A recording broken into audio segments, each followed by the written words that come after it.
Bonsoir à tous. Merci d'être avec nous pour suivre ce premier débat consacré aux primaires citoyennes socialistes pour l'élection municipale de la ville de Marseille.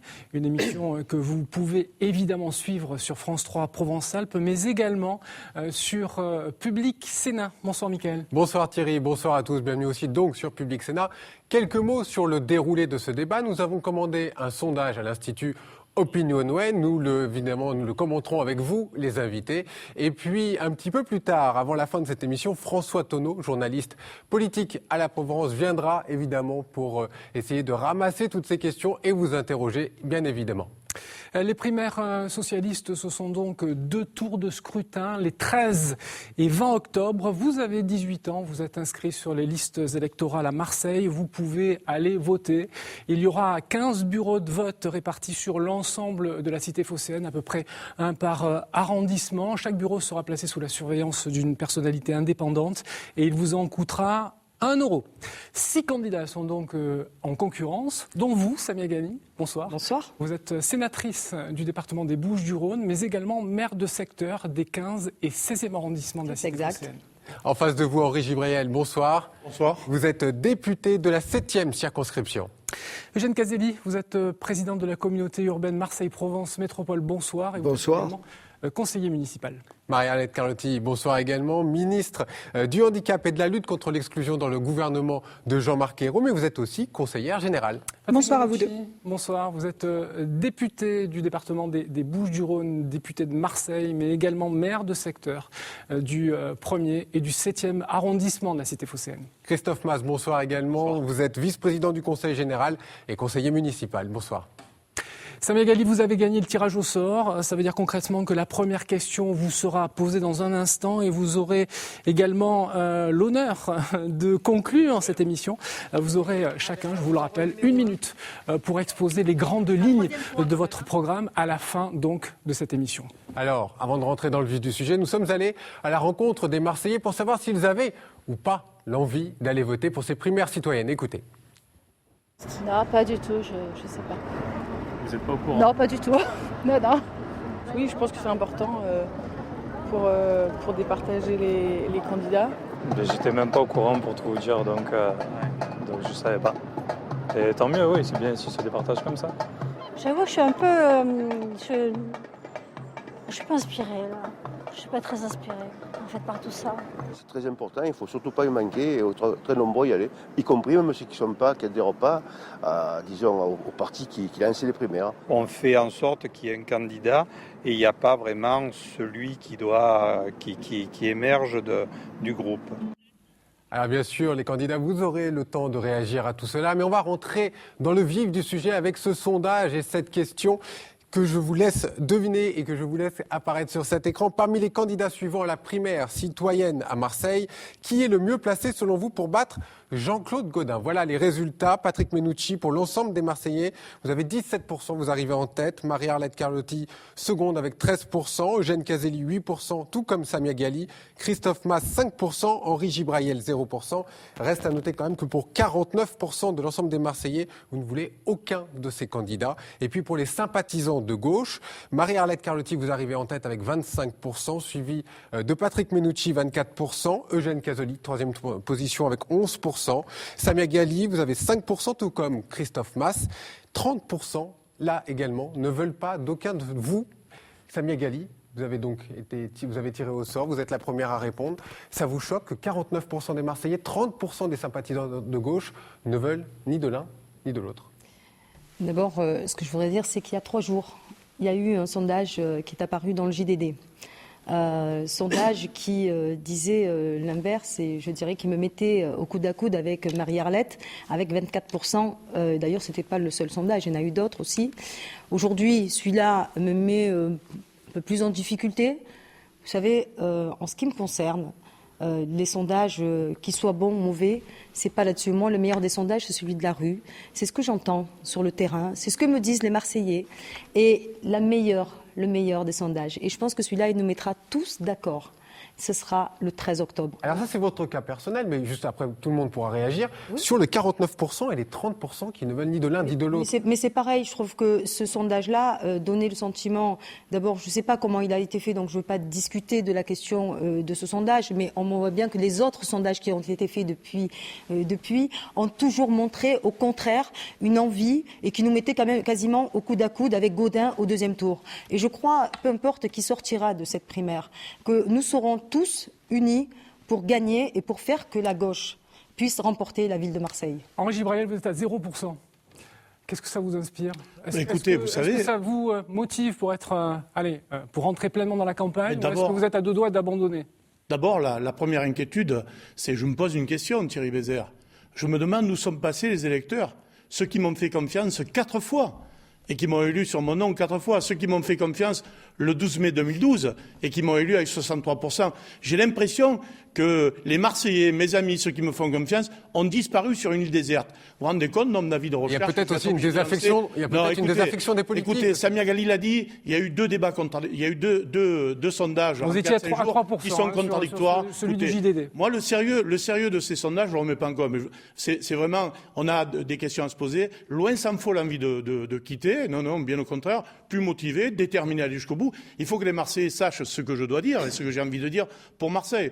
Quant aux 49% et aux 30% de sympathisants, vous savez, la campagne démarre vraiment. Elle va être médiatique à partir de maintenant. Il y a eu une partie médiatique, mais là, on est dans des débats et les gens s'inspireront peut-être de nos idées et auront peut-être envie de venir sur nous. Christophe Mas, ça veut dire qu'il n'y a pas forcément de candidat idéal, en tout cas pas de leader pour l'instant ? Écoutez, je crois que le but, entre autres, de ces débats et de cette campagne, c'est de déterminer celle ou celui qui va mener cette liste.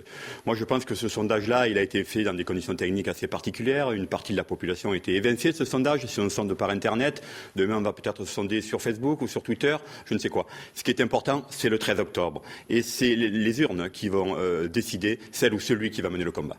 Patrick Menucci, vous, c'est un bon sondage, donc vous le validez, vous, ce sondage ? Non, écoutez, moi, je ne vais absolument pas polémiquer sur les sondages, ça n'a aucun intérêt, tout le monde a raison, c'est évidemment le vote qui sera décisif, mais par contre, je pense que ce sondage pose une question qui est celui de l'intérêt, y compris le micro-trottoir que nous avons entendu tout à l'heure, de l'intérêt des Marseillais pour ce que nous faisons. Et je crois que oui, ce que nous devons faire, c'est aujourd'hui parler de notre programme. Moi, il me semble que la question essentielle, c'est de dire comment on agit pour créer 50 000 emplois privés à Marseille, comment on travaille sur l'école communale. Sur le sondage, Patrick Menucci. Voilà, non mais la question, il ne faut pas se demander pourquoi, il faut aujourd'hui agir pour que les gens viennent voter. Eugène Caselli, est-ce que cela veut dire aussi que l'électorat est volatile, on ne sait pas qui va aller voter pour ces primaires ? On ne connaît pas véritablement le corps électoral, mais le seul sondage valable, c'est celui qui va sortir des urnes, bien entendu. Mais moi, je ne veux pas m'adresser aux 840 sondés. C'est pas ça qui est important. Il faut s'adresser ce soir aux 860 000 Marseillais qui ont les mêmes priorités. C'est la sécurité, c'est l'emploi et c'est l'unité de cette ville. Alors il faut se battre justement pour cette ville. D'un côté, la ville qui réussit, bien sûr, et jouer sur nos atouts forts, mais de l'autre côté, travailler aussi sur la ville qui s'enfonce pour que cette ville, enfin, soit réunifiée. C'est ça l'important. Et il faut mettre de l'égalité dans cette ville. L'égalité entre les quartiers qui souffrent et les quartiers qui réussissent. Tous doivent être traités à la même enseigne. Et c'est ça le plus important de ce débat ce soir. Est-ce que le chiffre, ou plutôt les 2 chiffres les plus importants de ce sondage, Marie-Arlette Carlotti, c'est pas justement cette désaffection ? 40% estiment qu'aucun d'entre vous n'est capable de remplir efficacement le rôle de maire, et les 30% des sympathisants de gauche. Est-ce qu'en priorité, c'est à ces gens-là que vous souhaitez vous adresser ? Oui, je crois qu'il y a un désaveu vis-à-vis de la classe politique d'une manière générale, à Marseille peut-être pour des raisons particulières plus qu'ailleurs. Mais l'analyse que je ferai plus que ça, c'est une analyse de regarder qu'à travers ce sondage, comme les précédentes d'ailleurs, les Marseillais veulent la rupture. Ils veulent la rupture avec un système ancien qui ne marche plus. Et c'est quoi la rupture ? C'est 2 formes de rupture. La première, c'est contre l'immobilisme incarné par Jean-Claude Gaudin qui a baissé les bras, qui laisse des quartiers en déshérence. Et l'autre, c'est la rupture contre ce qu'on n'aime pas trop à Marseille, qu'on appelle le clientélisme, qui sont les petits arrangements entre amis. Ces 2 ruptures, les Marseillais n'en veulent plus. Mais c'est marqué à travers ces sondages. Et ça tombe bien, moi non plus, je n'en veux plus. Alors on a posé une 2e question à notre sondeur. Parmi les qualificatifs suivants, que l'on évoque souvent quand on parle de Marseille, eh bien, les Marseillais ne veulent plus entendre parler, par exemple, de la violence qui arrive en tête, de la saleté qui arrive en deuxième position. Vous voyez les résultats s'afficher sur votre écran. La pauvreté, 37%, et le clientélisme, vous l'évoquiez, Marie-Arlette Carlotti, 22%. Je voudrais savoir, Christophe Masse, ces expressions qui collent souvent à la peau de cette ville de Marseille, souvent ça peut être, on entend souvent à la marseillaise. C'est quelque chose que vous voulez voir disparaître, et pourquoi est-ce que c'est si tenace ? Écoutez, je crois que c'est lié à un état d'esprit. Pour ces élections municipales, nous allons tous être dans l'obligation de pratiquer et de travailler une véritable révolution des consciences. On a la lutte contre la violence, on va y venir, je pense, dans quelques minutes, elle est capitale. Mais on a aussi la lutte contre les incivilités. Et je crois qu'il faut remettre de l'ordre dans tout ça. Moi, je serai le candidat de l'ordre à Marseille, de l'ordre juste. L'ordre, ça passe bien sûr par la sécurité, mais ça passe aussi par une lutte effrénée contre les incivilités. C'est ça, on va le développer, mais c'est vrai que souvent, Patrick Menucci, quand on parle de Marseille, on a souvent des images qui collent à la peau. Qu'est-ce que vous allez faire, votre première mesure, votre urgence, si jamais vous êtes choisi, pour effacer ce genre d'expression? Écoutez, on est candidat à être maire de Marseille, donc c'est à la mairie la première chose qu'il faut faire. Pour moi, la première chose, c'est remettre la mairie de Marseille au travail, redonner aux salariés, aux employés municipaux le goût du service public, rompre avec la cogestion qui est organisée par Jean-Claude Gaudin avec Force ouvrière et en terminer avec le clientélisme. C'est le système de la ville de Marseille, mais il y a d'autres systèmes. Il y a celui du Conseil général qui doit aussi, dans cette primaire, prendre un coup. Ça y est, vous attaquez fort, là. Je pense une chose, c'est que cette primaire, en permettant aux Marseillais de désigner le candidat qui affrontera Jean-Claude Gaudin, effectivement, balaye en quelque sorte les pouvoirs de ceux qui, au Conseil général, M. Guérini notamment, faisaient la pluie et le beau temps dans le passé au Parti socialiste. Une petite parenthèse, Jean-Claude Gaudin n'est toujours pas candidat, officiellement pas déclaré. Et vous le croyez, ça, qu'il n'est pas candidat? Je ne sais pas, j'en sais rien, moi je ne suis pas là pour porter des jugements, juste pour poser des questions. Et puis il n'est pas là, donc on va éviter de critiquer lourdement son bilan. On est là pour vous entendre sur votre programme, essentiellement, et pas forcément sur ce qui s'est passé avant. Samia Ghali, quand vous regardez la liste des priorités, enfin en tout cas des termes que les Marseillais souhaitent voir disparaître de leur paysage quotidien, est-ce que vous validez cette liste-là dans sa hiérarchie? Complètement dans sa hiérarchie. Moi, je n'ai pas besoin d'un sondage pour savoir ce que veulent les Marseillais, en tout cas ce que ne veulent plus les Marseillais. Et vous verrez que dans les sondages d'ailleurs qui suivent sur la question de la sécurité, c'est la même priorité qui prédomine. Donc ça montre bien que dans cette ville, le fait d'être dans le déni, de ne pas regarder la réalité en face, malheureusement, nous a amenés à la situation dans laquelle nous sommes. Et moi, j'ai plutôt par habitude de dire que quand on a des problèmes, il faut les regarder en face pour mieux les affronter, pour mieux les appréhender et peut-être y remédier. Et c'est comme ça qu'on avance. Et c'est une autre forme, finalement, de conception de la politique et pas être seulement dans non, il ne se passe rien et je fais comme si je passe à côté sans le voir ou sans l'entendre ou en faisant semblant de ne pas l'entendre ou de ne pas le voir. Eugène Caselli, vous avez présenté hier votre programme à la presse et aux Marseillais avec votre équipe. Pareil, la hiérarchie, c'est la hiérarchie que l'on retrouve dans votre programme, la sécurité, la propreté. C'est une hiérarchie. La propreté, c'est vous en plus. C'est une hiérarchie que nous partageons, ce sont des évidences.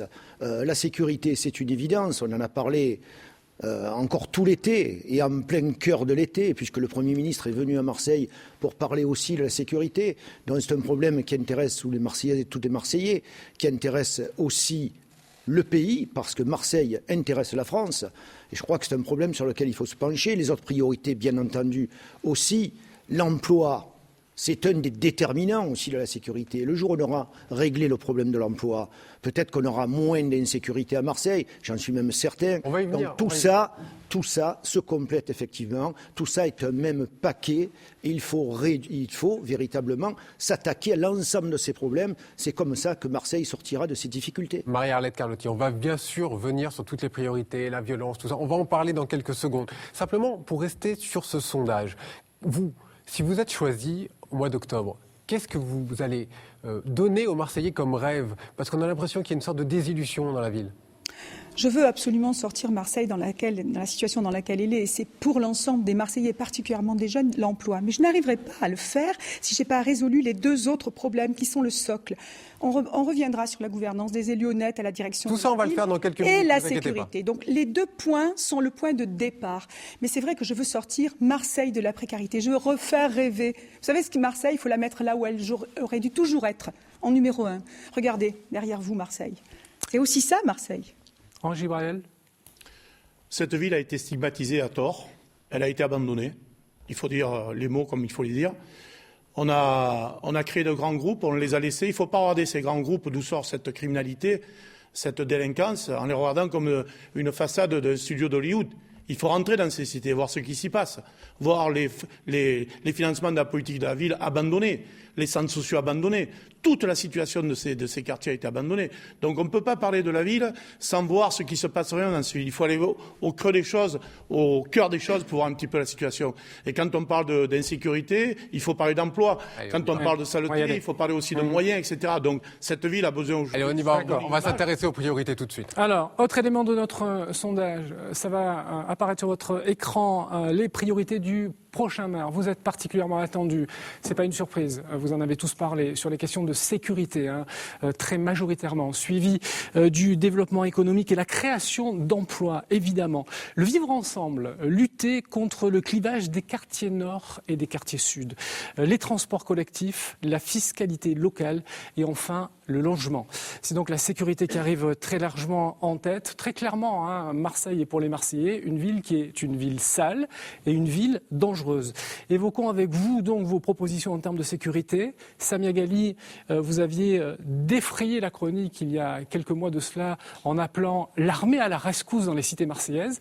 Est-ce que vous êtes toujours là-dessus, entre autres ? L'actualité de ce matin montre que ça reste... 6 sur 10, 6 Français sur 10 sont d'accord avec vous. Sont d'accord avec moi. Ça montre que je suis réellement en phase avec les Français et avec les Marseillais. La situation était arrivée à un stade qui était insupportable. Moi, vous savez, quand je parle, je pense d'abord à ces Marseillais qui sont cambriolés à maintes et maintes reprises. Je pense à ces commerçants qui se font braquer avec des armes lourdes, des armes de guerre. Je pense à ces jeunes qui se font tuer. Je pense à nos anciens, aux personnes âgées qui se font maltraiter par ces délinquances de plus en plus jeunes. C'est-à-dire que même les personnes âgées ne sont pas épargnées face à l'insécurité. Donc oui, il était de mon devoir. C'est ça le devoir aussi d'un politique, c'est de dire les choses. Oui, j'ai poussé mon cri d'alarme. J'ai demandé l'aide de l'armée pour accompagner la police sur le terrain. À Paris, ça ne choque personne. Non, vous n'avez pas été entendu. Oui, mais Michaël, vous avez même été désavoué par beaucoup des personnes qui sont autour de vous. Les Français sont en phase avec moi. Il y a même Ségolène Royal qui vient à votre rescousse ce matin. J'ai entendu Ségolène Royal ce matin, mais les Français sont en phase. Je suis en phase avec les Français. Vous qui êtes un Parisien, quand on va à Paris... Oui, mais quand on va à Paris, Michael, qu'est-ce qu'on voit ? On voit l'armée sur les grands boulevards parisiens, on voit l'armée dans les gares, dans les grands magasins. Pourquoi Marseille ne serait pas la France ? Marseille n'aurait pas le même traitement que Paris ? Donc pourquoi deux traitements différents ? On nous dit que vous avez beaucoup d'avance. Patrick Menucci, je voudrais quand même vous entendre sur ça. L'armée, vous avez entendu vous avez entendu le sondage, vous avez entendu Ségolène Royal, vous avez travaillé avec elle. La raison, j'ai eu Ségolène Royal. Mais quand j'ai entendu l'année dernière Samia parler de l'armée, moi je ne l'ai pas critiquée. Parce que j'ai compris que dans ce qu'elle disait, c'était un cri de colère pour dire bon, il faut que ça s'arrête. Nous sommes tous ici des gens responsables. Nous savons bien que ce ne sont pas avec des chars que nous réglerons les questions de l'économie souterraine. Quand on veut s'attaquer au problème de l'économie de la drogue, qui a remplacé dans les quartiers nord de Marseille une économie qui a disparu, c'est avec des moyens de police, des moyens de recherche. Il faut améliorer le travail du GIRS. Il faut mettre des douaniers, des inspecteurs d'impôts. Vous savez, l'autre jour, j'étais... Christophe, dans le 14e arrondissement, je suis allé marier un ami. Et j'étais dans ma voiture et j'ai entendu le bruit d'un bolide. Et j'ai dit, mais c'est quoi cette voiture ? Et la personne qui m'a accompagné m'a dit, c'est une Audi R8, ça vaut 160 000 €. Et au volant de cette Audi R8, il y avait un gamin de 20 ans. Eh bien, voilà le travail qu'il faut faire. Alors ça, c'est pas l'armée qui le fera. Ah, mais justement, l'armée, oui ou non ? Et on comprend bien le sens de ce qu'il faut faire, c'est renforcer les moyens de recherche, les moyens d'information. Et de ce point de vue, d'ailleurs, le gouvernement de Nicolas Sarkozy a vraiment diminué tous ces moyens à Marseille, notamment ceux du SDIG. Et quand on se gosse des annonces, par exemple, de Manuel Valls, disant il y a 24 policiers supplémentaires, ce sont des policiers de PJ, ce sont des policiers qui font ce travail. Et moi, je crois que dans la République, on doit, à Marseille comme ailleurs, appliquer les mêmes règles. Mais à Marseille, en particulier, il faut s'attaquer aux conséquences, c'est-à-dire à ceux qui bénéficient du trafic de drogue. Christophe Mas. Juste, l'armée, vous étiez d'accord? Vous n'étiez pas d'accord avec cette idée? J'ai envie de vous dire, quelle que soit la couleur de l'uniforme, il nous faut des moyens supplémentaires à Marseille. Ça veut dire que les 100 policiers promis par le gouvernement, ce n'est pas suffisant? Écoutez, Manuel Valls a rattrapé un retard. Je crois qu'on peut le remercier. Moi, je salue l'action du ministre de l'Intérieur au chevet de Marseille. Mais il n'est pas encore au rendez-vous quantitativement. Il nous manque encore des fonctionnaires de police nationale à Marseille et nous lui demanderons. Mais je crois qu'on ne peut pas non plus aujourd'hui dédouaner l'échec du maire de Marseille sur la politique sécuritaire dans cette ville. Aucun maire d'une grande ville ne peut aujourd'hui s'exonérer de la tranquillité publique. La tranquillité publique, c'est la prévention, c'est cette forme de paisibilité. Vous le savez, lui renvoie la responsabilité sur l'État en disant écoutez, alors ça fait partie aussi... C'est une priorité régalienne, donc c'est pas à moi d'intervenir là-dessus. Monsieur Bézère, ça fait partie aussi... Monsieur Menucci. Je refais bien? Vous le refaites bien. Ça fait partie... Ça fait partie, s'il vous plaît, Monsieur Bézère, vous m'interrogez, je vous réponds. Monsieur Bézère, ça fait partie aussi de la philosophie de mon programme. Aujourd'hui, le maire n'est plus celui qui se contente de regarder ce qui se passe ailleurs et de commenter l'actualité. Il faut être ce capitaine d'équipe, il faut être ce chef d'orchestre, organiser une police municipale digne de ce nom sur Marseille, organiser un véritable réseau de vidéosurveillance effectif, participer à la bonne collaboration entre les deux polices, la police nationale et la police municipale. On ne peut plus s'exonérer, je le répète, le maire de Marseille ne s'exonère plus de la capacité de tranquillité publique. Et je terminerai en indiquant, faisons la différence. Faisons la différence entre ce qui relève du règlement de compte, du grand magnétisme. Vous pouvez mettre 2000 policiers à Marseille, vous n'empêcherez jamais un caïd d'avoir la volonté de tuer un autre. Donc ça, c'est une réponse qu'il faudra apporter au travers des réponses économiques pour lutter sur ces réseaux souterrains. Mais il faut de la prévention sur Marseille, il faut de l'uniforme sur Marseille, c'est évident. Vous êtes à peu près tous d'accord pour dire qu'il faut plus de policiers municipaux. Bon, après, sur la quantité, effectivement, il y a quelques divergences. Vous êtes au top, Marialette Carlotti. Il faut multiplier par 3, si je puis dire, les effectifs de police municipale. Vous pensez qu'effectivement, la résolution des problèmes qu'on vient d'évoquer, ça passe aussi par là, par le renfort de la police municipale? Pas du tout, mais multiplié par 3. Oui, bien sûr, mais ça fait un point du budget et je pense que ça le mérite. Oui, non, mais ça fait un point. Et par le redéploiement, on y arrive. Ne croyez pas que je fais des propositions sans les avoir chiffrées. La police municipale, elle vient en plus, elle vient en renfort de la police nationale. C'est d'abord la police nationale. Et moi, j'ai compris le cri de colère sur la question de l'armée. Ce que je n'ai pas compris et ce que je ne comprends toujours pas, c'est pourquoi on continue à en faire une proposition alors que clairement, on sait bien que ça n'a pas d'efficacité. Ça repose sur du sable. L'armée, elle est faite pour faire la guerre. Et je lui rends hommage par rapport à ce qu'elle a fait au Mali. La police fait la police. Donc pas l'armée, vous êtes en désaccord avec ça? Oui, je suis en désaccord parce que je pense que ça n'est pas réellement concret. Et je voudrais terminer là-dessus. Avec Manuel Valls, nous voulons remettre des forces de police supplémentaires parce qu'on a besoin de protéger, bien entendu, plus qu'on ne le fait encore aujourd'hui, même si on progresse, les citoyens marseillais. La mairie de Marseille, maire de Marseille, je veux effectivement de la police municipale. Je veux aussi un service de protection de nuit. Je veux qu'on se complète, nous, la mairie de Marseille, la proximité, l'approche des gens et la police nationale pour faire le travail. Il faut... Police municipale armée la nuit, comme l'a proposé Samia Ghali? Moi, je ne suis pas pour l'armée pour l'instant. Je veux qu'on en discute. Il faut Christophe Mas a l'air plutôt d'accord. Vous voulez l'armée, c'est ça? Attendez. Christophe Mas, Patrick Menucci. Elle ne peut pas travailler la nuit. Elle ne peut pas travailler la nuit. Terminez, Marialette Carlotti.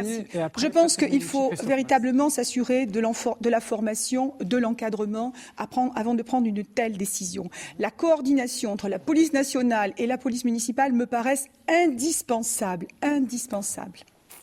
Christophe Mas, vous n'étiez pas d'accord avec Marialette Carlotti. On arme ou pas la police municipale? tout est lié à une méthode de travail. Si nous ouvrons les plages horaires le soir et en début de nuit, il faut obligatoirement armer la police municipale. C'est simplement et c'est réglementaire. Mais c'est un choix. C'est vrai que c'est un vrai choix que nous devons faire. Patrick Minucci, rapidement, parce que les deux autres personnalités ont un peu de retard. Je partage cette idée, mais je crois que vous passez rapidement sur le niveau où on veut mettre la police municipale. Moi, j'entends un niveau, c'était la position traditionnelle, qui était le doublement de la police municipale. Dire qu'on va mettre 900 policiers municipaux, je pense qu'on est dans un débat qui est très sérieux à l'égard des Marseillais. Il faut dire qu'est-ce qu'on va ne pas payer pour payer la police municipale. Parce que doubler, c'est déjà compliqué. Moi, je fais une proposition. Il y a 9 800 000 euros dans le budget cette année de la ville de Marseille pour la sécurité privée, qui sont donnés à des entreprises de sécurité privée. Donc je pense par exemple que cette somme peut revenir à la police municipale. Mais il faut faire quand même très attention. La police municipale, elle doit compléter, elle doit travailler sur les arrêtés municipaux, la saleté. Vous prenez de l'avance, Patrick. La saleté, par exemple, je pense qu'il faut dissoudre la police de la propreté. On y vient juste après. La police municipale. Henri Gibrayel et Eugène Caselli, que l'on n'a pas entendu sur cette thématique-là, et c'est une thématique essentielle. En tout cas, c'est la priorité des Marseillais, je vous le rappelle. Henri Gibrayel, vous êtes pour le tout répression, si je puis dire. 20 commissariats municipaux mobiles, création de brigades de nuit armées, unités spéciales, un peu à l'image des Bopé, ces fameuses brigades terribles qui intervenaient dans les favelas à Rio. Il faut vraiment y aller à tout crin. Oui, parce que vous trouvez normal qu'une Marseillaise ou un Marseillais sorte avec le froid dans le dos, toujours peur d'être agressé, d'être cambriolé. Un cambriolage encore il y a quelques jours, on est rentré dans un domicile, on a agressé un couple d'une manière barbare. Je demande, oui, je voudrais mettre des commissariats mobiles dans les 16 arrondissements de Marseille, 2 dans des grands arrondissements. On s'aperçoit que dans certaines villes, ça a été appliqué, 2 fonctionnaires à l'intérieur du véhicule et 2 motards, mais qui sont en synergie avec la police nationale. Quant à la COS dont vous parlez, la compagnie d'opération spéciale, toute proportion gardée, à New York et à Rio de Janeiro, on est arrivé à résoudre et à résorber un petit peu la délinquance. On est arrivé à faire tomber et les meurtres de 37 à 40%. Vous n'allez pas me dire que sur un territoire de 10 km, c'est-à-dire du 13e au 16e arrondissement, on n'arriverait pas à résorber si on mettait une COS avec un changement du code pénal de procédure, d'une brigade de gendarmerie. Parce que moi, je suis un élu républicain et c'est l'ordre... Non, pas l'armée, la gendarmerie. C'est la gendarmerie, c'est la police. Non, c'est la police. Et une brigade spéciale qui aurait le droit de fouiller, de palper, etc. et de faire en sorte d'élucider un peu tout ce qui se passe dans ces cités. Eugène Caselli, vous n'êtes pas exprimé, vous avez entendu beaucoup de propositions. L'armée, une brigade d'intervention, Maria Carlotti qui veut tripler le nombre de policiers municipaux. Qu'est-ce que vous en pensez? Quelles sont vos propositions? Mais d'abord, le maire n'arrête pas de répéter que la sécurité n'est pas de sa compétence, mais celle de l'État. Peut-être. Mais moi, je dis que ça doit être son obsession. Et moi, je demande à l'État de faire de Marseille un véritable laboratoire contre le crime. Laboratoire avec de nouveaux moyens technologiques. Maintenant, on a des drones. Et l'on va s'en servir. Des drones de surveillance. Oui, je sais que ça va faire débat. Mais je crois que c'est une nécessité. C'est d'ici 2020, 4000 caméras de vidéosurveillance dans l'ensemble de la ville. Moi, je vous le dis, on ne va rien lâcher sur la sécurité, parce qu'on ne peut rien lâcher. Et il y a des mesures très précises aussi. Moi, je dis qu'il faut qu'à Marseille, il y ait un policier municipal pour 1000 habitants, armé également. Parce qu'au nom de quoi Marseille serait moins bien traité que Lyon, que Nice, que Nantes ou que Rennes, par exemple, où il y a un policier municipal pour 1000 habitants. Un haut conseil... Je suis désolé, s'il vous plaît, nous sommes dans un débat, on s'écoute, on se respecte, Je te respecte voilà, on ne s'interrompt pas. Moi, je n'interromps pas les autres. Alors, je demande un minimum de respect dans ce débat. Si ce n'est pas vrai à Nantes, c'est vrai ailleurs, c'est vrai à Nice, c'est vrai à Lyon.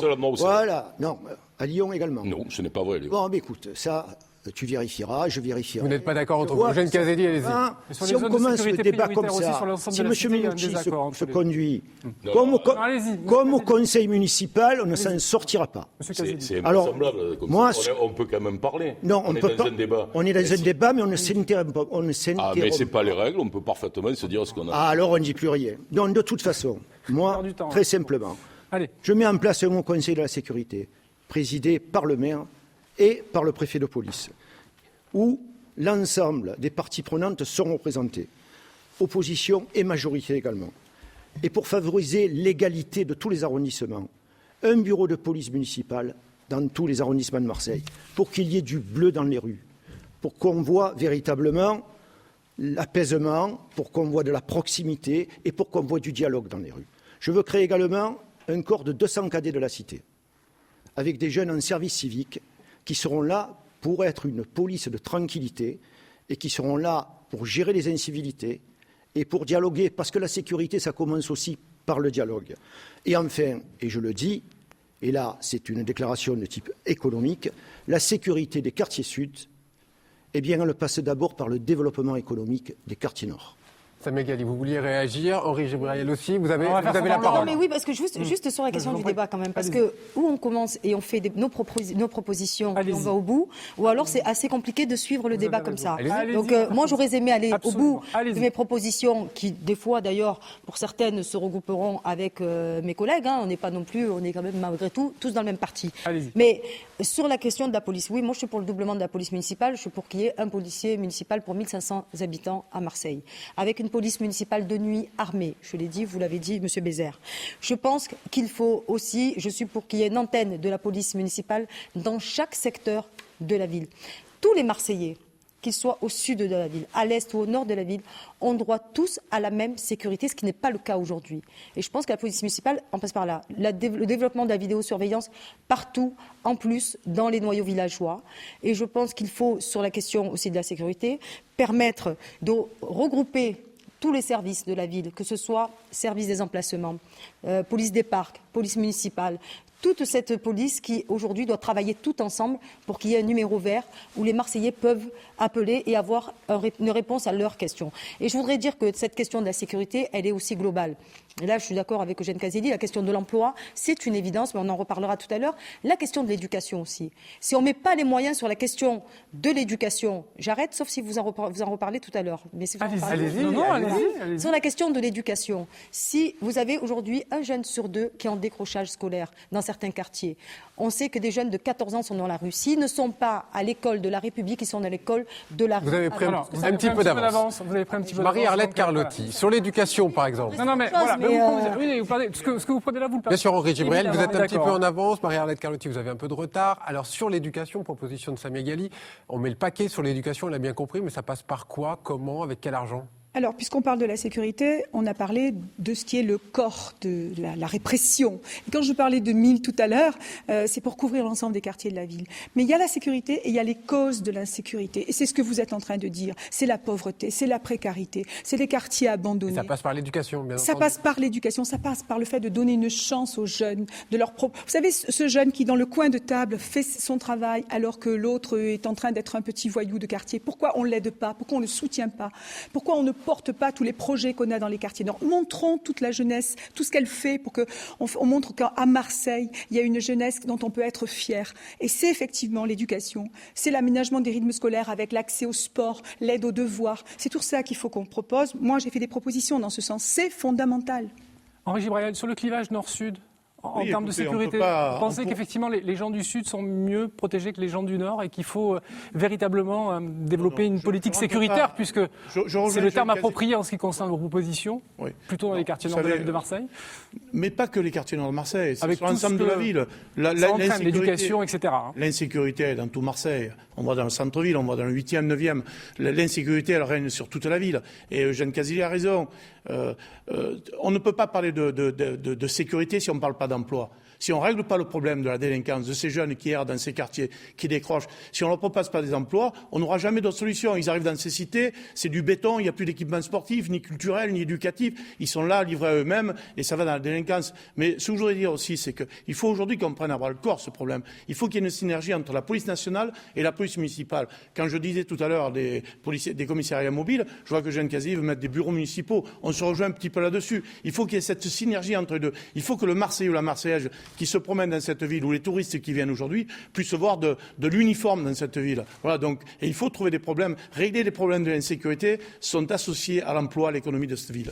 Christophe Mas, Eugène Caselli, et ça a créé d'ailleurs un certain nombre de divergences entre vous, avez proposé il y a quelques semaines le fait que l'intégralité de la cité phocéenne soit classée en zone de sécurité prioritaire. Patrick Meucci, vous étiez monté au créneau en disant que c'était démagogique, et je cite vos propos. Christophe Mas, vous êtes plutôt d'accord avec cette idée, hein ?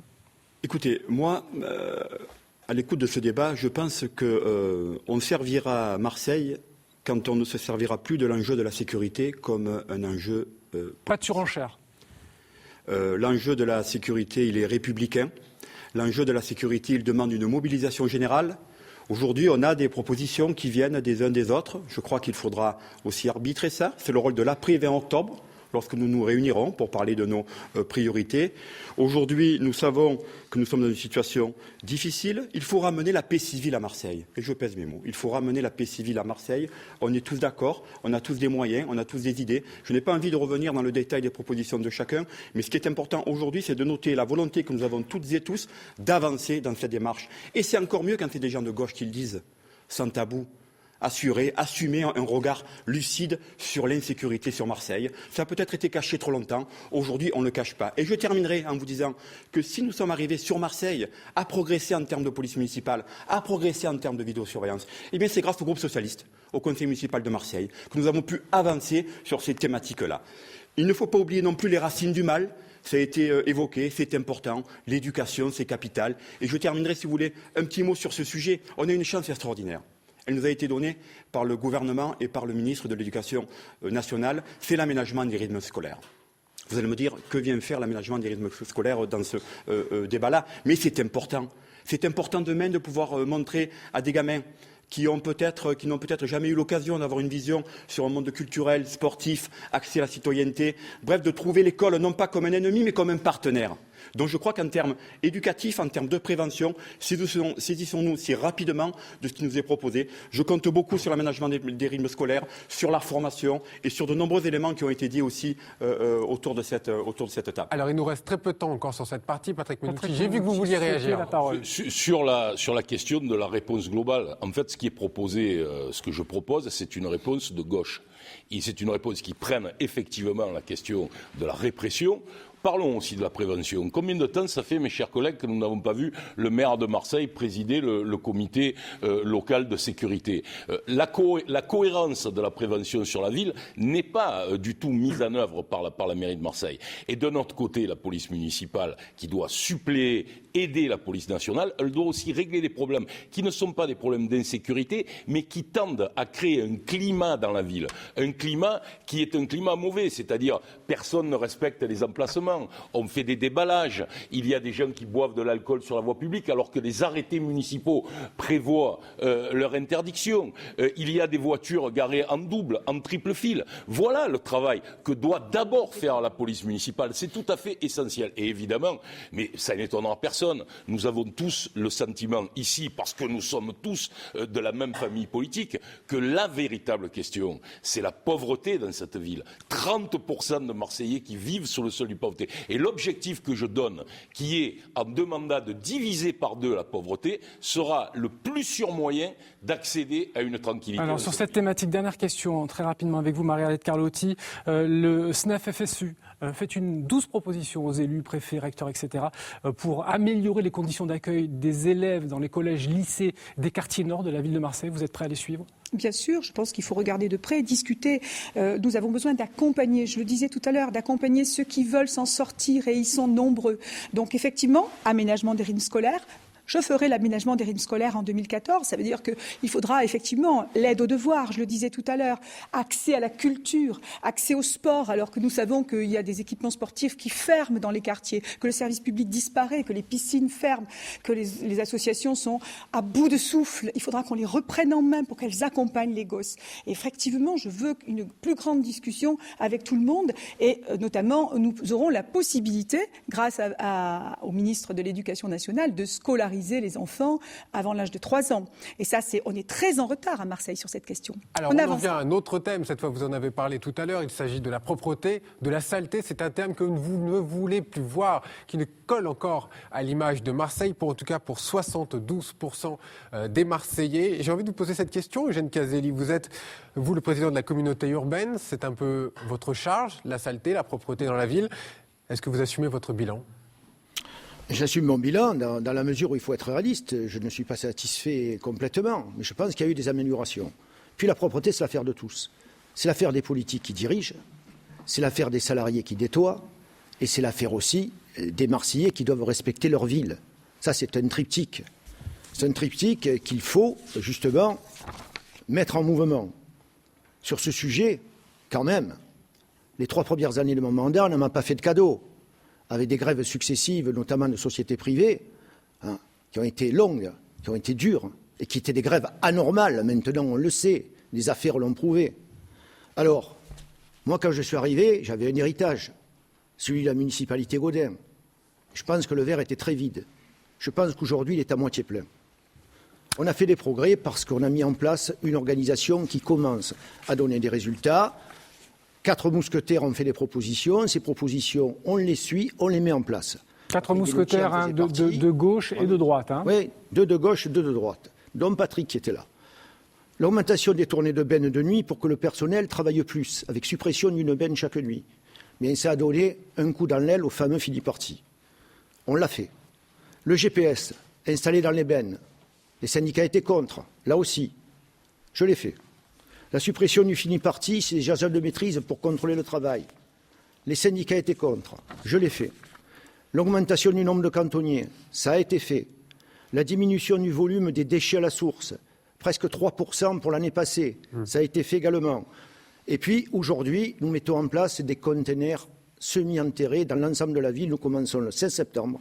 Dans 2 ans, Marseille ne connaîtra plus ces containers marrons qui dégradent l'image de la ville parce qu'ils sont toujours pleins et qui sont d'une contenance qui n'est pas suffisante. Et voilà pour le bilan. Demain, le paysage urbain va changer et cette impression de saleté, elle va largement régresser. Patrick Mennucci, Jeanne Caselli a listé un certain nombre de progrès qu'il estime avoir réalisés, entre autres une lutte acharnée pour pouvoir faire accepter ses idées par FO. On va dans le bon sens? Vous êtes d'accord avec ce qui vient d'être décrit? Je ne le crois pas. Je suis désolé, Eugène. Je pense que le rapport qui a été fait n'a pas été mis en place. Et pire que ça, il a été bloqué par le syndicat des territoriaux de force ouvrière de la communauté urbaine, avec l'aide de la direction générale des services de Marseille Provence Métropole. Moi, j'ai une certitude.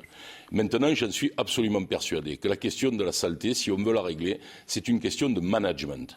Et la proposition que je fais, elle est très simple.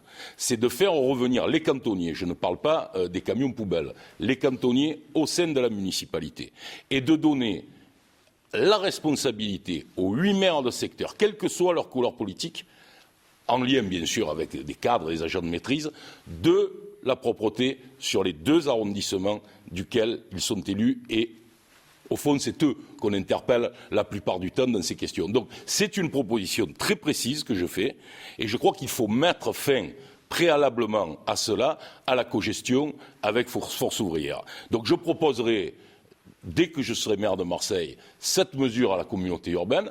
Légalement, elle est possible.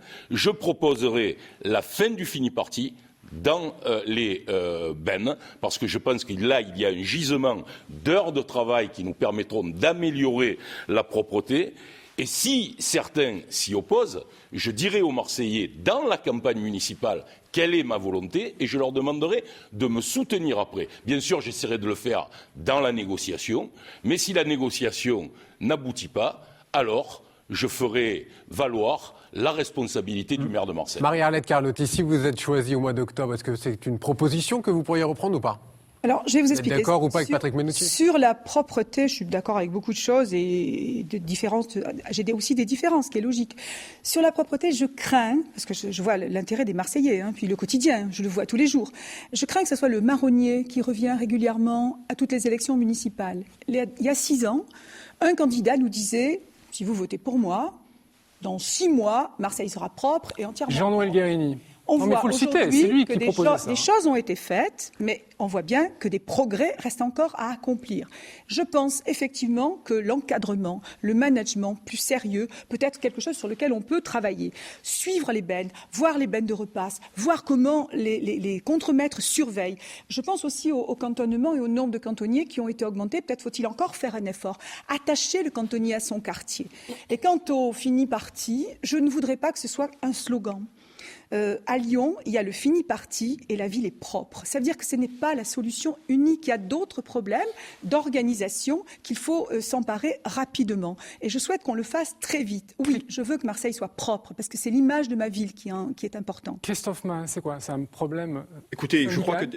Ou c'est un problème... C'est un problème qui est à la fois... C'est un problème d'incivilité? Comment est-ce que vous C'est un problème qui est à la ça fois technique, et ça a été largement évoqué.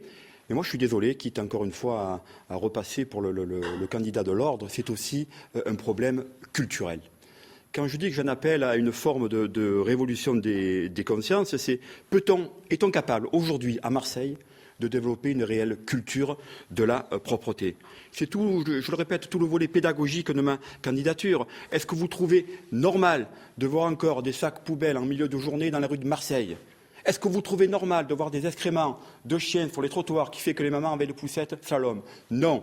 Là, je rejoins, encore une fois, les propositions qui tendent à faire de cette police de proximité, de cette grande police municipale à Marseille, une police d'autorité, de légitimité. Il faut verbaliser. Il faut verbaliser. La police municipale Nous avons aujourd'hui sur Marseille un retard important. Je termine. Un retard important. J'en appelle à une révolution des consciences à ce sujet. Si on n'arrive pas à donner aux Marseillais ce type d'exemple, on n'arrivera à rien d'autre, ni sur l'emploi, ni sur les transports, ni sur le logement. C'est de l'ordre dont nous avons besoin aujourd'hui à Marseille. Marie-Arlette Carlotti, très court. Vous très court, parce que après, avec ce que vient de dire Christophe Maé. Je veux du civisme pour ma ville. Vous savez, les Marseillais, c'est fier de ma ville, fier d'être Marseillais, mais il faut qu'on respecte notre ville. Et il n'y a pas que la saleté. Il y a se garer sur les passages cloutés, sur les trottoirs où les personnes âgées ne peuvent plus passer. Il faut être intransigeant sur la question du civisme. Vous êtes d'accord avec tout ça, Henri Gibraël? Plus de civisme, plus de policiers municipaux pour gérer la propreté? Oui, bien sûr, beaucoup plus de civisme. Ça manque de civisme, c'est vrai. Mais pourquoi? Parce que les gens, vous savez, on voit souvent, Christophe Maé le disait, les gens laissent leurs poubelles, il y a des heures, etc. Les gens ne respectent rien, je veux dire. Il faut qu'aujourd'hui, on revienne à une forme de civisme. Mais voyez, on parlait tout à l'heure de l'insécurité dans cette ville. C'est un problème récurrent, tout le monde en parle. Mais le problème de la saleté, c'est un problème hyper récurrent. Vous savez, les touristes qui viennent à Marseille, les gens qui viennent nous voir, qui nous parlent de cette insalubrité dans certains quartiers, etc. Moi, je rejoins la proposition de Patrick Benucci. Il faut à tout prix que les maires de secteur aient la main sur les cantonniers. Parce qu'à ce moment-là, on peut diriger et on peut voir ce qui se passe dans un secteur donné. Il y a des secteurs de Marseille où ça va très bien, d'autres non. Mais je crois que si c'est sous l'autorité d'un maire, ça peut apporter un plus. Je pense qu'il y a une question de management dans cette affaire-là. On ne peut pas considérer... Moi, je suis allé, comme vous tous, je suis allé à Barcelone il y a quelques semaines, j'ai vu cette ville hyper propre. Je cherchais un mégot dans les rues, je n'en ai pas trouvé. Est-ce que les autres Espagnols sont plus civiques que nous? Est-ce qu'ils ont un respect des autres plus que nous? Je ne crois pas. Je crois qu'à Marseille, le vivre ensemble peut se faire, mais je crois qu'aussi il faut peut-être un petit peu plus de répression et faire en sorte que cette ville redevienne propre. Alors c'est un pari qui revient chaque fois. J'ose espérer qu'on mette des moyens, peut-être doubler les équipes de nuit, peut-être faire des passages après les bennes, parce que quand la benne passe, il faut voir ce qui reste après. Voilà, donc il y a un problème de civisme, mais de volonté politique et de faire en sorte que les choses... Samuel Gali, sur cette thématique-là, je crois que plus de répression, plus d'éducation. Je vais y venir. Je pense que sur cette question, il faut regarder la ville d'abord. Il faut bien la regarder. Et quand on regarde la ville, c'est vrai que ce sentiment, c'est comme la sécurité, ce sentiment finalement de saleté est prégnant. Pourquoi? Il suffit de regarder les rues. Certaines rues, elles ressemblent à des rues du Moyen-Âge. Elles sont défoncées, des trous partout. Ça aussi, ça participe de la vision de saleté de la ville. On n'a pas des trottoirs lisses partout, on n'a pas des voiries partout comme on peut retrouver dans chaque ville de France. Et c'est vrai qu'en plus, rajouter à ça, là je partage complètement ce qui a été dit, ces poubelles qui s'amoncellent, alors certes, avec des Marseillais qui ne font pas d'efforts non plus, à qui il va falloir demander de faire des efforts. C'est pour ça que moi je suis aussi d'accord, favorable à ce que la police municipale puisse verbaliser. Parce qu'on pourra mettre tous les cantonniers, il faut qu'on se dise des vérités là aussi, tous les cantonniers du monde, si derrière nous ne faisons pas un travail de pédagogie, de fermeté, d'autorité sur cette question aussi, nous n'y arriverons pas. Mais peut-être que quelque part c'est une autre façon de faire. Et moi je vais dire, c'est qu'à un moment il faudra, parce que fini parti, c'est vrai, à Lyon il y a le fini parti, pour autant c'est propre. Mais fini, il y a deux mots dedans, il y a fini et parti. Alors ça veut dire quoi? Qu'à un moment pour que ce soit fini, il y a quelqu'un qui contrôle et qui contrôle réellement que ce soit bien fini. Pas seulement fini, mais bien fini. Et sur l'ingérence de FO évoquée par Patrick Benucci dans cette question-là oui, cette question, je vais y répondre. Moi, vous savez, les syndicats, je serai le maire qui respectera bien sûr les syndicats et la discussion avec les syndicats et tous les syndicats. Oui, ce qui n'est pas le cas aujourd'hui. Non, mais je dis avec tous les syndicats. C'est normal quand on est un maire. Il y a ceux qui sont majoritaires ensuite, il y a ceux qui sont minoritaires. Mais la discussion doit être la même avec tout le monde. Et après, on verra le résultat. Mais en tout cas, la discussion doit être la même avec tout le monde. Pour autant, chacun doit rester à sa place. Chacun doit rester à sa place. Et le maire, c'est lui qui décide. Et le maire, c'est lui le patron. Il n'y en a pas deux. Très bien. Allez, c'est une thématique qui revient tout le temps, mais Dieu sait qu'elle est importante, en tout cas pour les Marseillais, et ils l'ont montré à travers ce... Dernier mot, monsieur Bézère, si vous permettez. Très rapidement, alors. Très vite. Dernier, hein, parce que... Mais regardez la ville, regardez la ville à 10h. Je vous défie de dire qu'elle est sale. Ce qui est dur, c'est de la garder propre longtemps. Et quand sur le Vieux-Port, on met des équipes de cantonniers le matin, l'après-midi, quand sur la Canebière, on met des équipes le matin, l'après-midi, bien sûr, c'est plus propre parce que les cantonniers ramassent ce que les Marseillais jettent. Mais on ne peut pas le faire dans tout Marseille, ça. Parce que c'est 1260 km de voirie. C'est la ville de France qui a le plus de voirie. Donc, évidemment, c'est aussi un problème d'effectifs. Et les finances de la communauté urbaine ne sont pas extensibles à souhait. Je ne pense pas que ce soit qu'un problème d'effectifs. Parce que si les gens faisaient leurs horaires, on gagnerait des heures de travail. Et l'idée d'en finir avec le fini-parti, c'est pour dégager des horaires de travail, des masses d'horaires de travail qui seront mis sur le terrain. La question, en passant les gens de la benne au cantonnement. Mais la question, par exemple, j'ai fait une proposition. Très rapidement. On dit toujours les cantonniers, moi j'entends ça tout le temps, tout le monde peut en parler, les cantonniers ils sont au bar. Bien, parce qu'ils ont une pause, c'est tout à fait normal qu'ils aient une pause dans la matinée.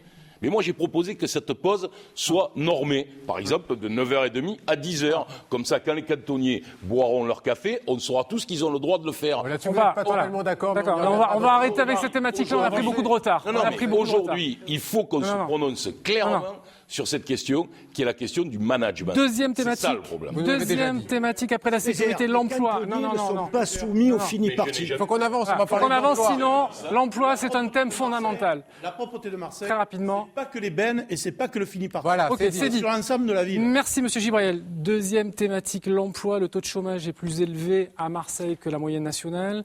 La pauvreté aussi, on va le voir sur cette palette. Pauvreté qui est effectivement un thème extrêmement important. L'emploi est la deuxième priorité que le futur maire de la cité phocéenne doit prendre en charge.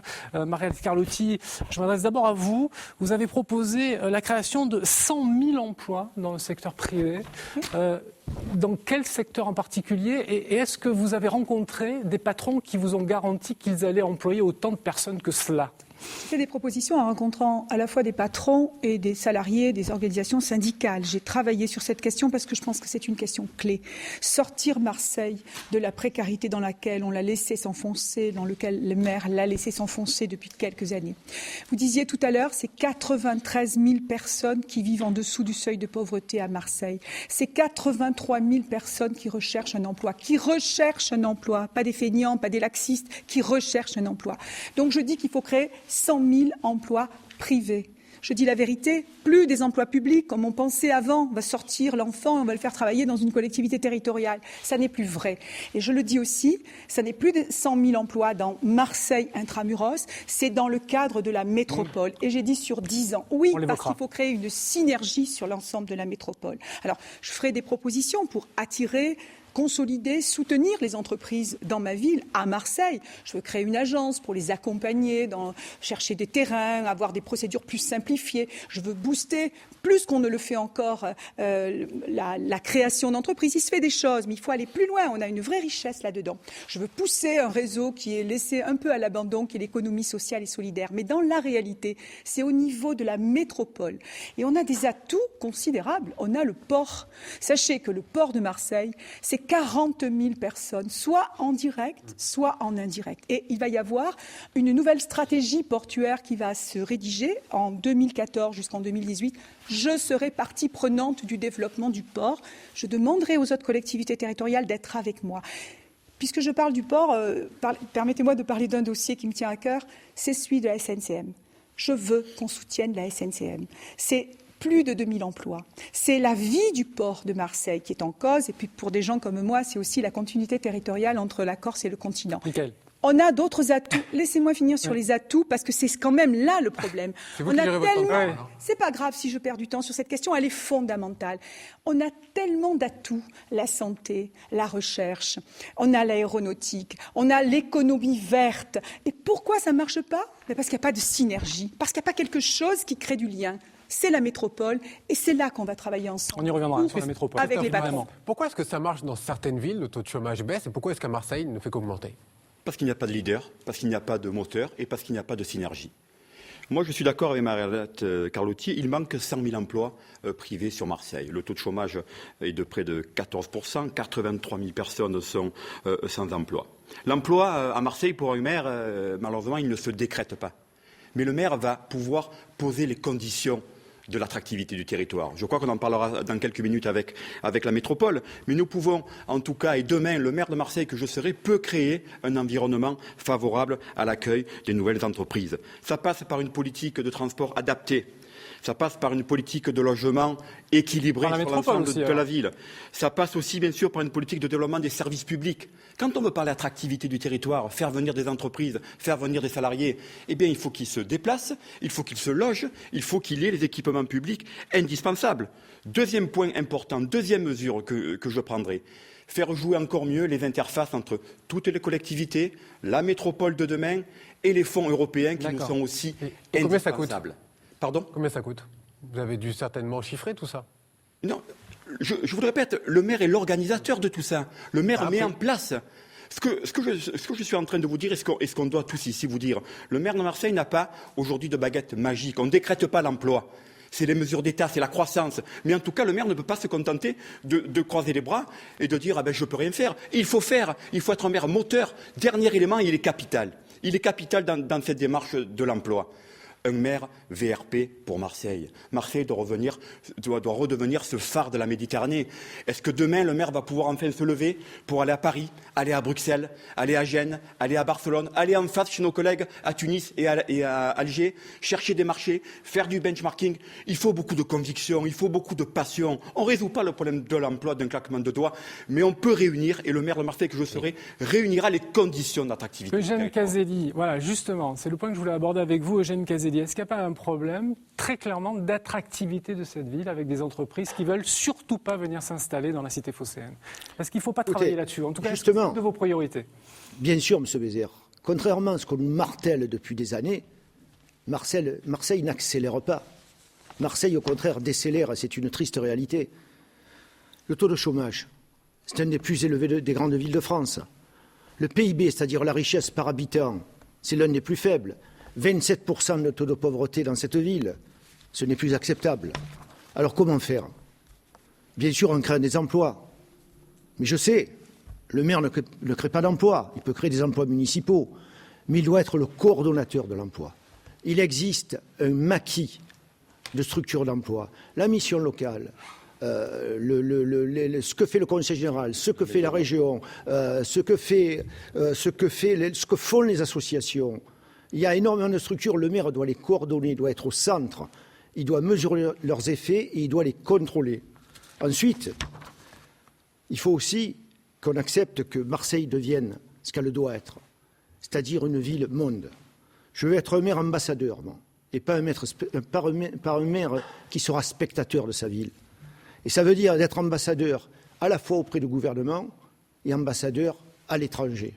Ambassadeur auprès du gouvernement en lui demandant de créer des zones socialement prioritaires, c'est-à-dire des zones... C'est ça votre proposition phare? Oui, c'est celle de Jean-Luc Chauvin. C'est-à-dire, oui, mais c'est une bonne proposition, et moi je l'adapte en disant que les entreprises déjà existantes, des commerces ou des grandes entreprises déjà existantes dans 6 arrondissements de Marseille, plus quelques autres endroits, quelques cités difficiles, plus les entreprises qui s'installent, eh bien, auront une défiscalisation chaque fois qu'elles embaucheront un jeune de ces quartiers difficiles. Être ambassadeur auprès du gouvernement, c'est aussi dire faisons dans le centre-ville paupérisé de Marseille un Euro-Méditerranée 3 qui finalement amène dans cette ville une zone d'attractivité supplémentaire parce que Marseille est la seule grande ville qui a un centre-ville paupérisé depuis longtemps. Et la dimension, c'est de la gare Saint-Charles jusqu'à Belzunce, en passant par Noailles. Eugène Casegna, on va voir ce que pensent un petit Non, peu les autres candidats. Pour que la parole puisse tourner un petit peu. Ambassadeur aussi, ça veut dire, comme l'a dit Christophe, aller à l'étranger. Le maire, il doit être sur tous les grands salons internationaux, avec les chefs d'entreprise. Un VRP, c'est ce qu'a dit Christophe. Avec les chefs d'entreprise, bien entendu, pour amener de l'attractivité, pour amener des entreprises à Marseille. Moi, dans les 10 ans qui viennent, je veux 10 grands leaders mondiaux à Marseille. Aujourd'hui, il y en a 3. Parce que moi, quand je vois partir le plus grand porte-container du monde, de Marseille vers la Chine, eh bien là, je suis fier de ma vie. Allez, c'est un débat. Samia Ghali, non, mais juste sur ce qui vient d'être dit, il faut faire de la représentation quand on est maire d'une ville comme Marseille. Aller chercher des entreprises. Bien sûr, c'est essentiel. D'abord, il faut, quand on est maire de Marseille, et là je crois que Christophe Masse l'a dit, Eugène l'a dit, je suis complètement d'accord avec eux, on est le VRP de la ville. On doit aller chercher les entreprises, aller dire aux entreprises, voilà, qu'est-ce que vous voulez, comment on va vous accompagner, comment le maire va vous accompagner pour construire, pour venir vous installer sur Marseille. Mais permettez-moi de prendre des choses un peu à contre-pied. Je crois qu'il faut commencer par le début. On pourrait avoir toutes les entreprises du monde qui viendraient s'installer à Marseille. Si nous ne préparons pas cette jeunesse, les demandeurs d'emploi, qui sont nombreux, à ces métiers, on n'aura pas plus d'emplois. Parce qu'aujourd'hui, quand je regarde certaines entreprises marseillaises, et d'ailleurs celles qui ont aussi des marchés publics, des collectivités, et qui embauchent, parce que peut-être faute de main-d'œuvre, je ne sais pas, ou de formation, en tout cas de main-d'œuvre avec de la formation, vont chercher de la main-d'œuvre ailleurs, à l'étranger. Ça existe à Marseille. Et tous les jours. Et tous les jours. Parce que nous n'avons pas anticipé la formation, aujourd'hui, ni de cette jeunesse, ni de ces chômeurs pour les préparer à ces métiers, les métiers de demain, en tout cas pour préparer les entreprises lorsqu'elles vont venir, savoir qu'elles peuvent avoir une main-d'œuvre sur place. Je voudrais terminer. Sur la question du port autonome. Le port est important. Moi, je ne me résigne pas à dire que le port, c'est fini. Il y a la réparation navale. On va avoir la forme 10. Ça va être un souffle pour Marseille, la forme 10. Un Sophia Antipolis de la mer. Tout à fait. Un Sophia Antipolis de la mer avec de la réparation navale. Mais pour l'accompagner, il faudrait que nous ayons une technopole des métiers de la mer sur Marseille, installée, qui puisse justement préparer à la formation pour éviter, parce que demain on va se retrouver avec la forme 10, mais si derrière on n'a pas préparé nos jeunes, nos futurs employés à être formés pour pouvoir aller travailler dans cette forme 10, eh bien vous savez, on aura de la main-d'œuvre qui viendra, permettez-moi de terminer, ça même sur cette question de l'emploi, c'est quand même pas rien. Henri Gibrael pourra s'exprimer. Beaucoup de retard. Il a beaucoup de retard. Notre temps, quoi qu'il arrive, donc je prends le temps de personne. Permettez-moi d'aller au bout de ma réflexion sur cette question qui est quand même essentielle. Et il est important, oui, que nous puissions former et préparer à la formation. Donc les questions de l'emploi, elles sont importantes et c'est par là. Et c'est par là, on parle parce qu'on dit des mots, mais l'union entre le nord et le sud de la ville, c'est là-dessus qui se fera. C'est sur la question de l'emploi. Et moi je dis, les quartiers nord sont l'avenir de Marseille. Henri Gibrael, ça doit vous parler. Vous qui êtes député de ces quartiers-là. Écoutez, vous êtes d'accord avec ce qui a été dit ? Tout à fait. Je prends un exemple qui est très significatif. On a installé les zones franches en 1997. On avait des périmètres éligibles, donc les cités qui étaient autour, au pied des tours, on avait les zones franches. Et malheureusement, on n'a pas formé en amont des jeunes aux emplois qui allaient venir s'installer dans ces quartiers. Et on s'aperçoit qu'aujourd'hui, c'est vrai que ces zones franches ont résorbé un peu du chômage sur Marseille, mais il n'en demeure pas moins que les jeunes de ces quartiers n'ont pas pu être embauchés dans ces entreprises-là parce qu'ils n'étaient pas formés en amont.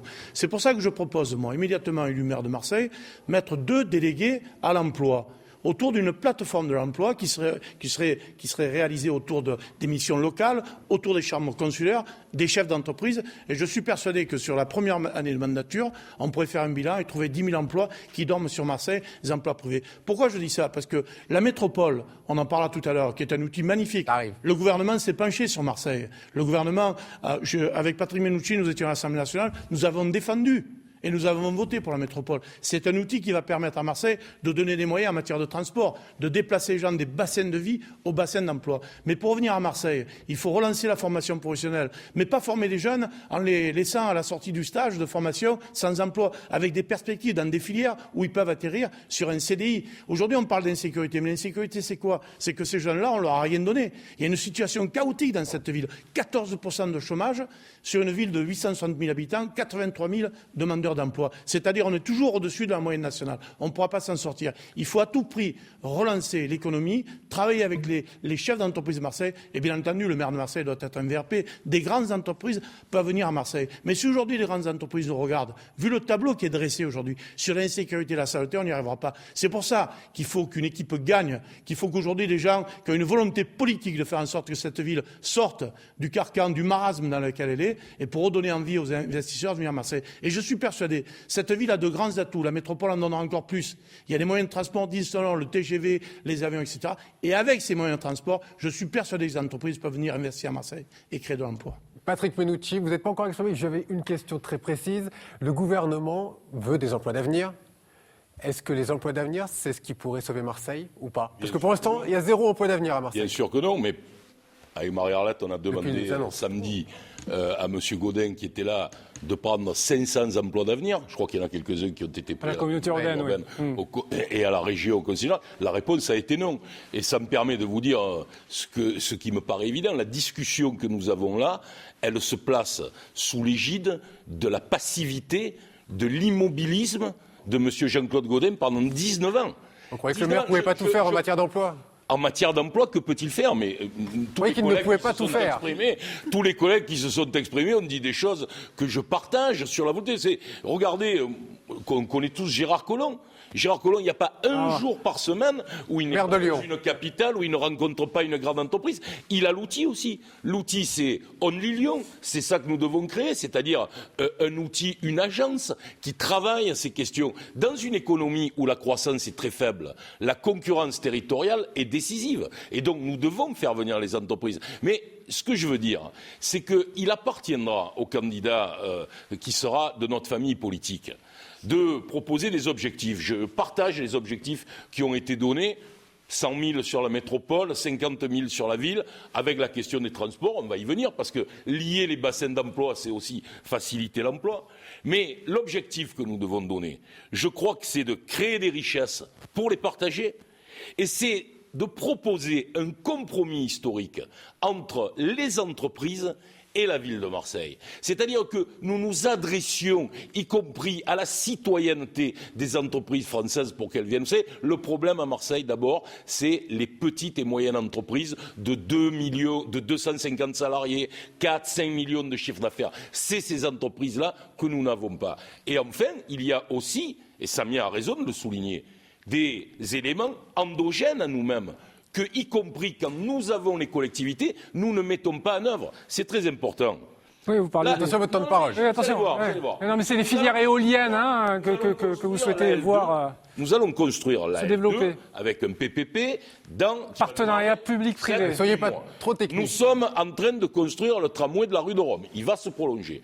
Nous sommes en train de faire des BHNS. Le gouvernement va nous amener la gare Saint-Charles et la traversée souterraine de Marseille. 2,5 milliards de travaux. Ouais. La vérité aujourd'hui, c'est que les jeunes Marseillais, il n'y en a aucun qui bénéficie du travail dans ces entreprises. Et moi, je veux dire, si je suis maire de Marseille, tous les marchés publics seront associés à une clause d'insertion du public marseillais. C'est possible. Vous avez pris beaucoup d'avance, Patrick Menucci. Malheureusement, ce n'est pas fait. Voilà votre beaucoup d'avance. Allez, très rapidement. Cette question, je dois rajouter. Effectivement, vous disiez tout à l'heure, mais le maire de Marseille ne peut pas tout faire. Mais le maire de Marseille, c'est porter son avenir.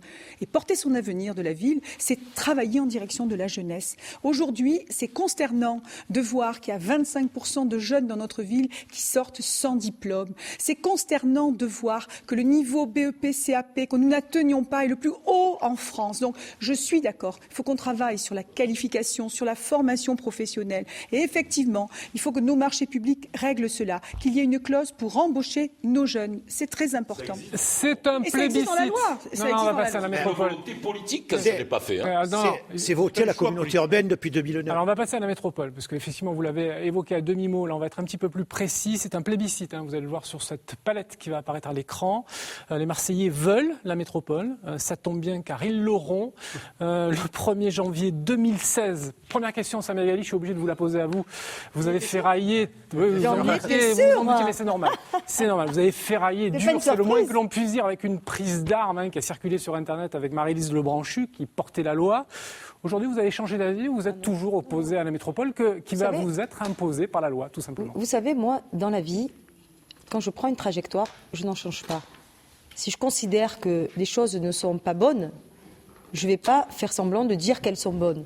Donc permettez-moi, sur cette question, d'être clair. La métropole, ce n'est pas le fait d'être contre la métropole. J'ai été claire quand je suis intervenue au Sénat en disant que je n'étais pas contre le principe de la métropole, donc il faut bien entendre ce que je dis, mais que cette métropole-là n'apporterait pas les réponses aux questions des Marseillais et la détresse des Marseillais. On vient de faire depuis maintenant presque 1 heure l'état des lieux de la ville avec ses difficultés, la sécurité, l'emploi, on aurait pu parler du logement, le transport a été évoqué. Voilà. Mais il aurait fallu encore beaucoup plus de temps. Mais vous comprenez bien que tout ça, depuis tout à l'heure on donne des chiffres de beaucoup de choses, mais ça se paye. Ça se paye quand même. Et la métropole aujourd'hui permettez-moi d'aller au bout sur la question de la métropole, parce que je ne peux pas... Voilà. Donc, et cette question, et tout ça, ça se paye. La métropole va nous ramener 15 millions d'euros par an. Si on veut rattraper la question du retard sur Marseille, rien qu'en matière de transport, c'est 3 milliards d'euros.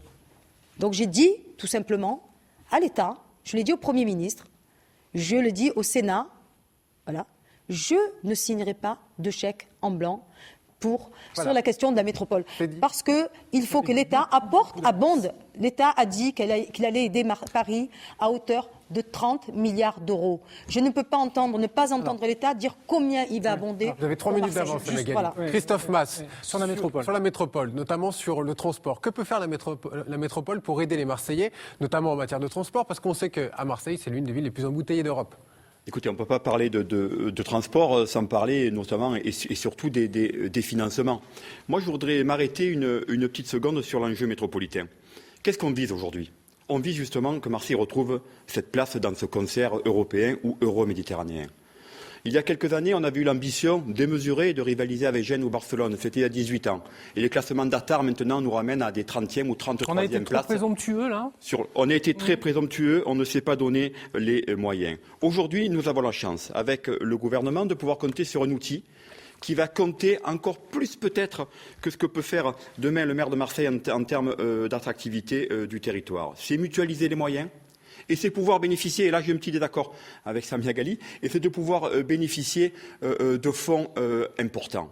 Aujourd'hui, pourquoi Marseille est en retard? Aujourd'hui, pourquoi on a des retards sur des grands chantiers, sur des grands travaux, et notamment sur des grands moyens de transport? C'est parce qu'on n'a été jamais capable de se fédérer et de parler d'une seule voix sur le territoire métropolitain.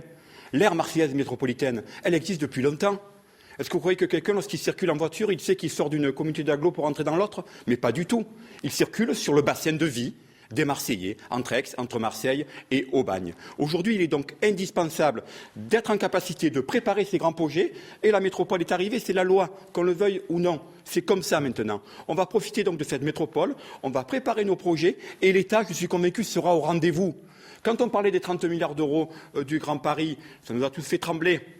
Quand on en connaît un petit peu l'explication, on voit d'abord qu'il y a très peu de fonds publics, et on voit aussi que l'État a répondu à un appel à projet très ancien. Composons. Nous aussi, nous avons des projets. Mais nous aussi, nous avons des projets. Ça, on en a parlé, la question du transport. On est d'accord, c'est un problème. Les projets existent. Moi, je parle du financement. Je crois qu'on est d'accord sur les projets. Voilà. Mais demain, la métropole va porter ses projets, et l'État, je suis certain, sera au rendez-vous pour nous aider, notamment en termes de transport, parce que c'est l'élément majeur sur Marseille qui nous pénalise en termes d'attractivité du territoire. Henri Gibrayel. Votre position sur la métropole? Oui, d'abord, je voudrais remercier le gouvernement, Jean-Marc Ayrault, le Premier ministre, qui a une volonté politique, mais qui sera accompagné dans quelques semaines, puisqu'il sera à Marseille pour un contrat de projet avec la métropole. Je ne le vois pas venir à Marseille dans un contrat de projet sans apporter des financements pour Marseille. Donc la métropole... Vous êtes persuadé de ça? Je ne suis pas persuadé de ça, mais je suis certain que ça ne peut pas être autrement. Il faut que la métropole soit accompagnée de financement. Sinon, elle ne serait pas... Mais écoutez, on essaiera de faire en sorte d'avoir des moyens. Mais ce que je voudrais dire, la métropole, c'est la chance de Marseille. En 1966, on aurait dû avoir une métropole. Tel n'a pas été le cas. Aujourd'hui, si on veut faire en sorte de transférer les bassins de vie au bassin d'emploi, on a des gisements d'emploi qui sont à Fos. Si un jeune est embauché sur Fos, comment il fait pour se déplacer? Il n'y a pas cette synergie de transport, ça manque. Moi, je ne me contente pas, et c'est pas pour tacler, du BHNS dans les quartiers nord de Marseille.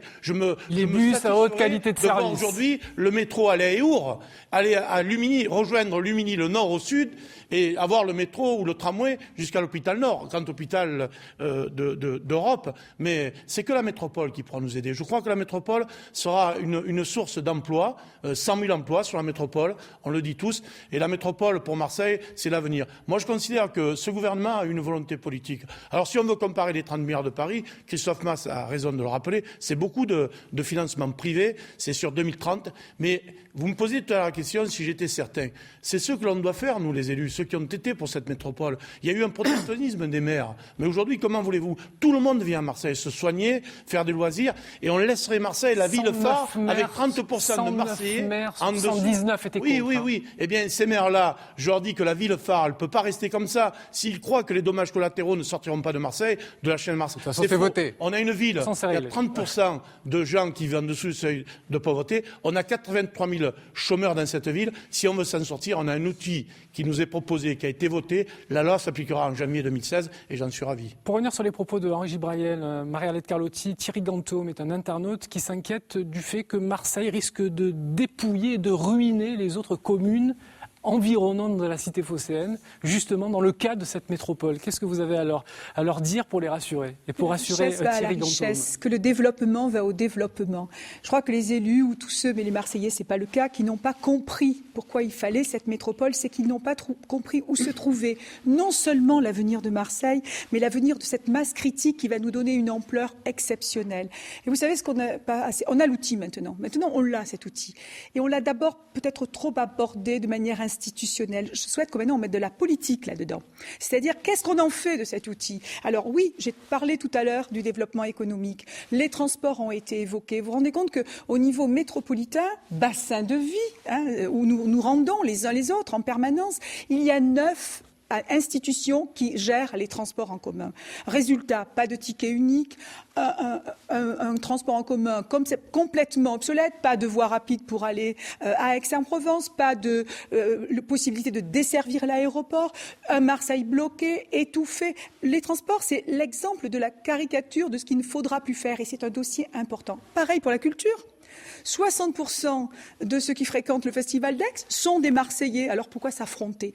Je pense que c'est ça qui est important. Et le clivage dont vous parliez tout à l'heure, les maires qui sont contre, etc. Si on sont énormément mobilisés. Absolument, j'ai très bien entendu. Majoritairement des maires de gauche. J'ai très bien entendu leur mobilisation. Mais justement, si on met de la politique dedans, je pense que ou les clivages vont disparaître, parce que c'est l'intérêt de tous, ou alors ils vont être tout à fait différents. Eugène Caselli, on a entendu, vous êtes quasiment tous d'accord, en tout cas sur la métropole. Simplement, ça va avoir un coût, tout cela. Combien est-ce que ça va coûter pour la ville? Mais ça ne va pas coûter à la ville, ça va apporter à la ville. Et forcément un peu d'argent qui va être dépensé. C'est un schéma gagnant-gagnant. La métropole, c'est 92 communes. On essaie de nous faire croire, en fait, que c'est un match entre Marseille et Aix, Marseille contre Aubagne, Marseille contre Salon, Fos contre Marseille, c'est pas ça du tout. C'est un ensemble territorial cohérent qui va nous faire gagner, parce qu'on va mettre de la cohérence dans ce qui ne marche pas. Alors à quoi ça sert une métropole? D'abord, ça sert à éviter les doublons. Et les doublons, ça coûte cher. Et je réponds déjà à votre question. Ça sert à mettre de la cohérence dans les transports, bien sûr. Aujourd'hui, il y a 6 intercommunalités qui vont se regrouper, 6 autorités organisatrices de transport. Mais on aura un projet commun de transport puisqu'on aura une autorité unique. Et si on a un projet commun, comme à Paris, parce qu'il y avait un projet sur le Grand Paris, l'État mettra de l'argent. L'État mettra 2 milliards. Ces 2 milliards, ils vont nous permettre de dégager les 4 grands axes de communication qui sont Aix-Marseille, Marseille-Aubagne, Marseille-Marignane, Marseille-Fos d'un côté. Avec la gare Saint-Charles, effectivement, nous partirons des TER qui deviendront des RER toutes les 10 minutes et qui seront véritablement un élément de mobilité professionnelle pour les gens qui veulent aller travailler à l'extérieur. Parce qu'aujourd'hui, si vous êtes chômeur à Marseille et que vous voulez travailler à Berre dans les raffineries, eh bien, il ne vous reste que la solution de la voiture.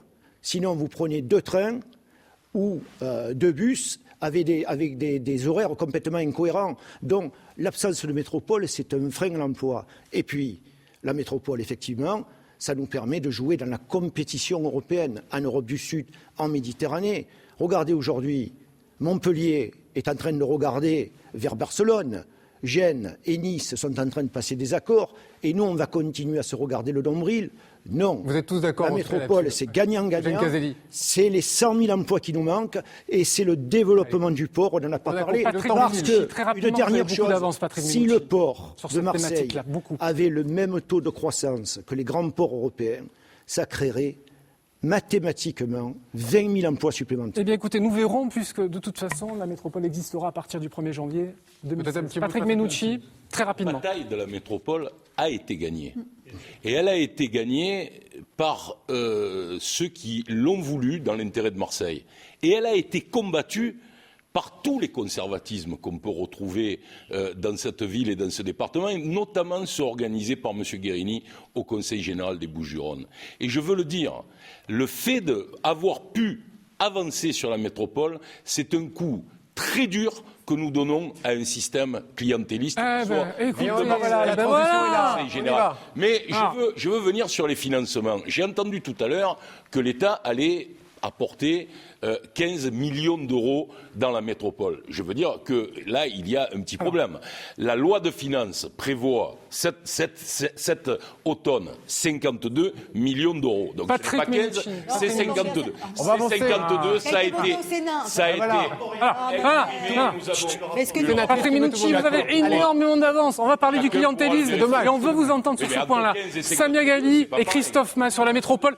10 secondes. 10 secondes, vous avez beaucoup d'avance. Permettez-moi, 10 secondes, s'il vous plaît. Samia Ghali, pas plus. Dire une chose, c'est qu'aujourd'hui, ce qu'il faut pour Marseille, c'est une contractualisation entre la ville de Marseille et l'État. Et la métropole, elle aura lieu qu'en 2016, en janvier 2016. Et pendant ce temps-là, on va dire aux Marseillais tout ce qu'on vient de dire là. Toutes les questions qu'on vient de soulever, on va leur dire attendez, parce qu'on n'est pas encore prêt. Hein. Christophe Mas, très rapidement. Je voudrais rajouter sur la métropole. Tu sais très bien que le temps qu'une métropole mettra pour se mettre en place. Vous êtes trois à parler en même temps. Contre la métropole, Christophe Mas. Merci, Monsieur Bézère. Je voudrais simplement indiquer un point important. Dans le cadre de la métropole, c'est la métropole qui devra demain gérer le grand port maritime de Marseille. Et ça, c'est important parce que ça a été dit, c'est 40 000 emplois directs ou induits. Je serai le maire de Marseille qui veillera à ce que les bassins est de Marseille conservent une vocation industrielle. Et ça, c'est la métropole qui va le guider. Et ça, c'est un engagement qu'on doit tous prendre ensemble. L'avenir du port, il passe par son caractère industriel et commercial. Il faut le dire, quitte à ce que demain, ça doit contrarier certains rêves immobiliers, mais c'est important. Alors, vous avez tous, à peu près, plus ou moins d'ailleurs, vous êtes tous exprimés donc sur le désir de tourner la page, je vous cite, vous avez à peu près tous employé ce terme-là, de rompre avec un système. Mais quel système, Marie-Hélène Carlotti? Bon, je vous pose la question à vous parce que c'est vrai que vous êtes monté au créneau il y a déjà pas mal de temps et que voilà, ça revient comme ça sur le devant de la scène assez régulièrement. Oui, quel système? J'ai déjà dit beaucoup de choses sur cette affaire. Ce qu'on appelle le système clientéliste, les petits arrangements entre amis, les copinages, le fait que celui qui obtient quelque chose, c'est le copain du copain. Enfin, voilà. Je crois que là, c'est un système, et même quelquefois, ça va plus loin, puisque ça peut être aussi de la corruption. Voilà. Donc, ce système-là, les Marseillais n'en veulent plus. Et je pense qu'ils veulent, comme vous disiez, tourner la page de ce système-là. Ce système-là, vous savez, il est ni de droite ni de gauche. Il est partout dans Marseille. Et je n'en veux plus. Alors voilà, je veux effectivement, moi, maire de Marseille, avoir des exigences importantes. Je ne prendrai sur mes listes que des gens qui ne confondent pas l'argent public et l'argent privé. Faire de la politique, c'est servir. C'est pas se servir. Je serai exigeante. Vous visez qui ? Je ne vise personne, je donne un acte politique, je dis quelque chose. Je serai extrêmement exigeante pour moi-même et pour l'ensemble des conseillers municipaux et des responsables qui seront autour de moi sur la transparence par rapport à leurs propres deniers, leur patrimoine, les conflits d'intérêts. Je mettrai de la transparence partout, dans l'attribution des places en crèche, des logements sociaux, dans les subventions et dans les marchés publics. Et vous savez quoi ? Je souhaite que j'ai conscience que je vais rassembler tout le monde. Mais je veux rassembler sur des bases extrêmement claires. Est-ce que vous allez rassembler les vôtres ? Les miens, comme les autres. Je veux rassembler sur des bases claires. Est-ce que Ce dont vous disiez, tourner la page du passé, mais pas sur des déclarations d'intention. Je veux des symboles, Monsieur Bézère. Le symbole, j'en connais un aujourd'hui. J'ai demandé, tout à fait officiellement, le départ de Jean-Noël Guérini de la présidence du Conseil général. Je souhaite qu'on s'engage tous dans cette direction, parce que c'est un symbole, parce que ça porte tort à l'image de Marseille, comme le petit voyou des quartiers. Allez, Samia Ghali, est-ce que vous êtes d'accord? Il faut... C'est oui-non. Hein. Est-ce que Jean-Noël Guérini doit partir? Moi, je suis ni juge, ni procureur, ni avocat. Je considère qu'il ne faut pas tout mélanger. Ceux qui, vous savez, il y avait une note. Non, laissez-moi. Vous me posez une question. Permettez-moi d'aller quand même au moins d'y répondre. Alors ne me posez pas la question. Non, mais je pose la question, oui ou non? Non, mais Madame Carlotti a eu le temps de pouvoir s'exprimer. Permettez-moi de répondre sur la question comme j'ai envie d'y répondre, tout simplement. Je suis là pour m'exprimer. Donc, et c'est aux Marseillais. D'ailleurs, c'est aux Marseillais que je m'adresse. Donc, je dis les choses. Permettez-moi de prendre le temps qu'il faut pour le faire, s'il vous plaît. Et vous n'avez pas tout le temps. Oui, mais peut-être. Désolé, mais là, vous avez déjà beaucoup d'avance. Donc, vite, s'il vous plaît. J'avais déjà fini, Monsieur Bézère. Mais vite, s'il vous plaît. J'avais déjà fini. Voilà, il ne fallait pas me poser la question. Sur la question du Conseil général de Jean-Noël Guérini. Vous savez, au Conseil général, il y avait une façon d'empêcher Jean-Noël Guérini d'être à nouveau président du Conseil général. C'est de ne pas voter le budget. Voilà, c'est de ne pas voter le budget. Les conseillers généraux, il fallait qu'ils ne votent pas le budget. Je ne vais pas autour de... Bon, hormis ceux qui ne sont pas conseillers généraux, ceux qui n'ont pas voté, je parle de ne pas voter contre le budget, pas s'abstenir, ce qui n'est pas le cas aujourd'hui. Eugène Caselli, très rapidement, sur cette question-là, oui, non, parce qu'il y a d'autres points importants qu'on souhaiterait aborder. Moi, je crois qu'aujourd'hui, l'image politique est telle que le Conseil général doit faire sa mutation. Et c'est aussi au gouvernement de prendre ses responsabilités. Ça peut être la tutelle, oui ou non, peut être la tutelle du Conseil général par l'État. Patrick Menou. Forme de réponse. Chacun connaît ma position, évidemment. L'État, le gouvernement, enfin, on n'a pas besoin d'aller chercher la tutelle, que les conseillers généraux prennent leurs responsabilités. Donc c'est un oui. Et surtout que l'individu en question comprenne que, y compris dans son propre intérêt, le mieux c'est de ne pas venir à la réunion. Christophe Mas. C'est oui. Christophe Mas, très rapidement aussi. Moi j'ai entendu ce qu'a dit Mariette Carlotti et je crois qu'on signe tous. Tout ce qui peut concourir à la moralisation de la vie politique, bien sûr que je signe. Et c'est indispensable. Et bien sûr que dans les méthodes de gouvernance que nous abordons aujourd'hui, il faudra que nous ayons demain des listes rajeunies, des listes ouvertes. Et je crois que c'est capital. Oui, je concours et je signe à tout ce qui touche à la moralisation de la vie politique parce que c'est important. D'accord ou pas d'accord? Oui. Jean-Noël Guérini doit-il démissionner ou pas? Non, vous avez posé la question à Mas. Oui. Pardon? Non, pour moi c'était original. Ah bon, d'accord, très bien. Non, la question c'était, est-ce que Jean-Noël Guérini doit démissionner? Oui, non? Écoutez, moi, après, il y a une affaire de justice et vous connaissez ma position sur ce sujet. Très rapidement, s'il vous plaît. Non, vous allez me laisser le temps parce que là... Non, je vous laisse le temps, oui, bien sûr. Mais bon, il y a d'autres questions sur cette Je n'ai jamais trop parlé, c'est pas ma culture. Importante. Mais laissez-moi parler. Je suis élu depuis 2001. S'il y en a bien un qui a subi le mépris de Jean-Noël Guérini, c'est bien moi.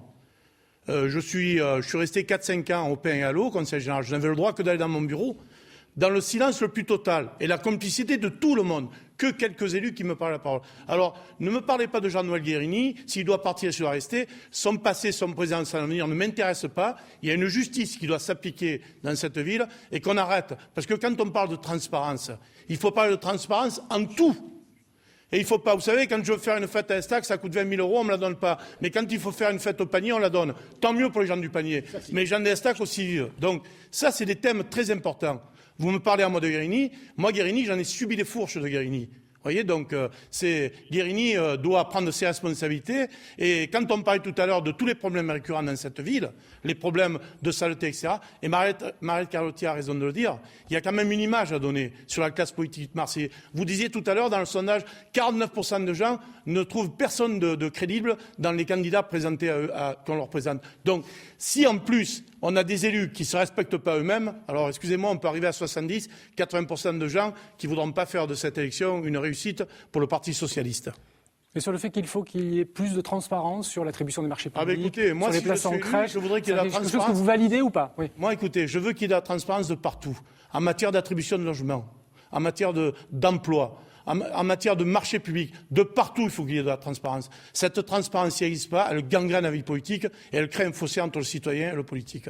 Autre thématique sur ceux avec qui vous pourrez gouverner plus tard, évidemment, si l'un d'entre vous est choisi. Christophe Mas, par exemple, le Front National, est-ce qu'il vous fait peur dans cette élection? Écoutez, le Front National fait peur, mais j'ai une stratégie particulière à ce sujet. Moi, je considère que de dire ou de crier « je serai le rempart contre le Front National », ce n'est pas la réponse. La réponse, elle va être dans notre capacité demain à effectuer les véritables propositions sur le terrain. Les électeurs ici à Marseille, et excusez-moi d'être un peu trivial, se fichent pas mal de dire « mais grâce à moi, le Front National ne passera pas ». Ce qu'ils veulent, c'est quoi? C'est des logements, c'est de l'emploi, c'est bien se déplacer, c'est avoir une facilité pour se scolariser, avoir des équipements culturels et sportifs en bon état. Il est là notre travail aujourd'hui. Moi, je crois qu'il faut qu'on se tourne vers les Marseillaises et vers les Marseillais et qu'on ait le langage de la raison avec eux. Voilà ce qu'on va faire. On sort de 18 ans, on sort de 3 mandats successifs qui ont mis Marseille à terre. On va se relever tous ensemble, avec nos forces de proposition. On va passer un contrat social avec les Marseillais. Et moi, c'est dans mon projet, passer un contrat avec les Marseillais. Voilà nos objectifs, voilà ce qu'on va faire. Bien sûr que le Front National va représenter pour nous un danger à l'occasion de ces élections municipales. Mais sur le terrain et sur le concret qu'on va pouvoir gagner. Eugène Caselli, l'ouverture de vos listes à la société civile, quand on évoque la possibilité que des hommes neufs, et des femmes, évidemment, des femmes et des hommes neufs, débarquent dans la vie politique, c'est aussi un des sur moyens. lequel vous êtes vigilant. C'est aussi un des moyens de lutter contre le Front National, justement. C'est le renouvellement de la classe politique. C'est aussi un moyen de lutter contre l'intrusion du clientélisme dans la politique. Alors, moi, je pense que Marseille ne peut pas appartenir à un clan ou à un camp. Et si demain je suis maire, ce que je souhaite, et ce que je veux, eh bien, j'ouvrirai mes listes le plus largement possible, de la gauche au centre-gauche et à la société civile. Et la société civile, celle qui fait Marseille, celle qui entreprend pour Marseille, celle qui travaille pour Marseille, les associatifs, les culturels, les intellectuels, le monde de l'entreprise, eh bien ceux-là auront 50% des sièges des listes que je conduirai. Vous allez ouvrir 50%, la moitié. Une nouvelle page de ce débat, Merci. Thierry, avec l'arrivée sur notre plateau de François Tonneau. C'est le journaliste politique de notre partenaire, le journal La Provence. François nous rejoint. Bonsoir. Bonsoir François. À vous la parole. J'ai entendu beaucoup de choses ce soir, j'ai entendu énormément de propositions, mais il y a également beaucoup de choses qui n'ont pas été dites. Alors, forcément, vous n'avez pas eu le temps de tout dire. Mais par exemple, Patrick Mennucci, en tout début de cette émission, vous avez dit « il faut rompre avec FO ». Alors, on a évoqué le clientélisme, on a évoqué Jean-Noël Guérini, mais on a le sentiment que FO, le syndicat majoritaire, Force ouvrière, incarne le mal dans cette ville. Est-ce que c'est le cas? Non, je n'ai pas dit il faut rompre avec FO. J'ai dit il faut rompre avec la cogestion avec le syndicat des territoriaux Force ouvrière. Il y a une chose qui est anormale dans cette ville, c'est que la ville de Marseille est gérée collectivement par un maire et par un syndicat qui, quand il ne veut pas faire un certain nombre de choses, eh bien ces choses n'aboutissent pas. Et donc ça, ce n'est pas possible, parce qu'il appartient à ceux qui sont élus par le peuple et qui représentent les Marseillais de mettre en œuvre la politique municipale. Et l'autre chose, c'est que le système qui a été mis en place contribue au clientélisme. Quand Bruno Gilles, sénateur UMP, dit dans le journal Le Monde, il y a un quota d'embauche pour le syndicat Force ouvrière. Quand chacun sait à Marseille que pour avoir une petite aide, pour trouver une place de crèche, il faut s'adresser soit au cabinet du maire, soit au syndicat, eh bien, je pense que ce sont des façons de procéder qui doivent disparaître. Et donc, c'est pourquoi je propose qu'on revienne à un système tout à fait respectueux des organisations syndicales, chacun étant à sa place, et notamment pour ça, on créera, Marie-Arlette en a parlé, si vous avez beaucoup d'avance, des commissions d'attribution, notamment pour les embauches. Une commission d'embauche, commission d'attribution pour les crèches. Voilà, des choses simples. Merci, vous avez énormément d'avance. Henri Gibraël, par contre, est un petit peu en retard, François. Voilà, on va... Je voulais peut-être m'adresser... C'est important la gestion du temps. Hein. Je voulais peut-être m'adresser également à Eugène Caselli, parce que, également, en début d'émission, vous avez évoqué la ville réunifiée. C'est également une des préoccupations des Marseillais. On a vu qu'elle intervient en 3e priorité. Qu'est-ce que ça veut dire la ville réunifiée aujourd'hui? Il y a vraiment 2 Marseille, cette ville est coupée en 2 et il faut la recoudre avec quel pansement? Bien aujourd'hui, il y a 2 Marseille.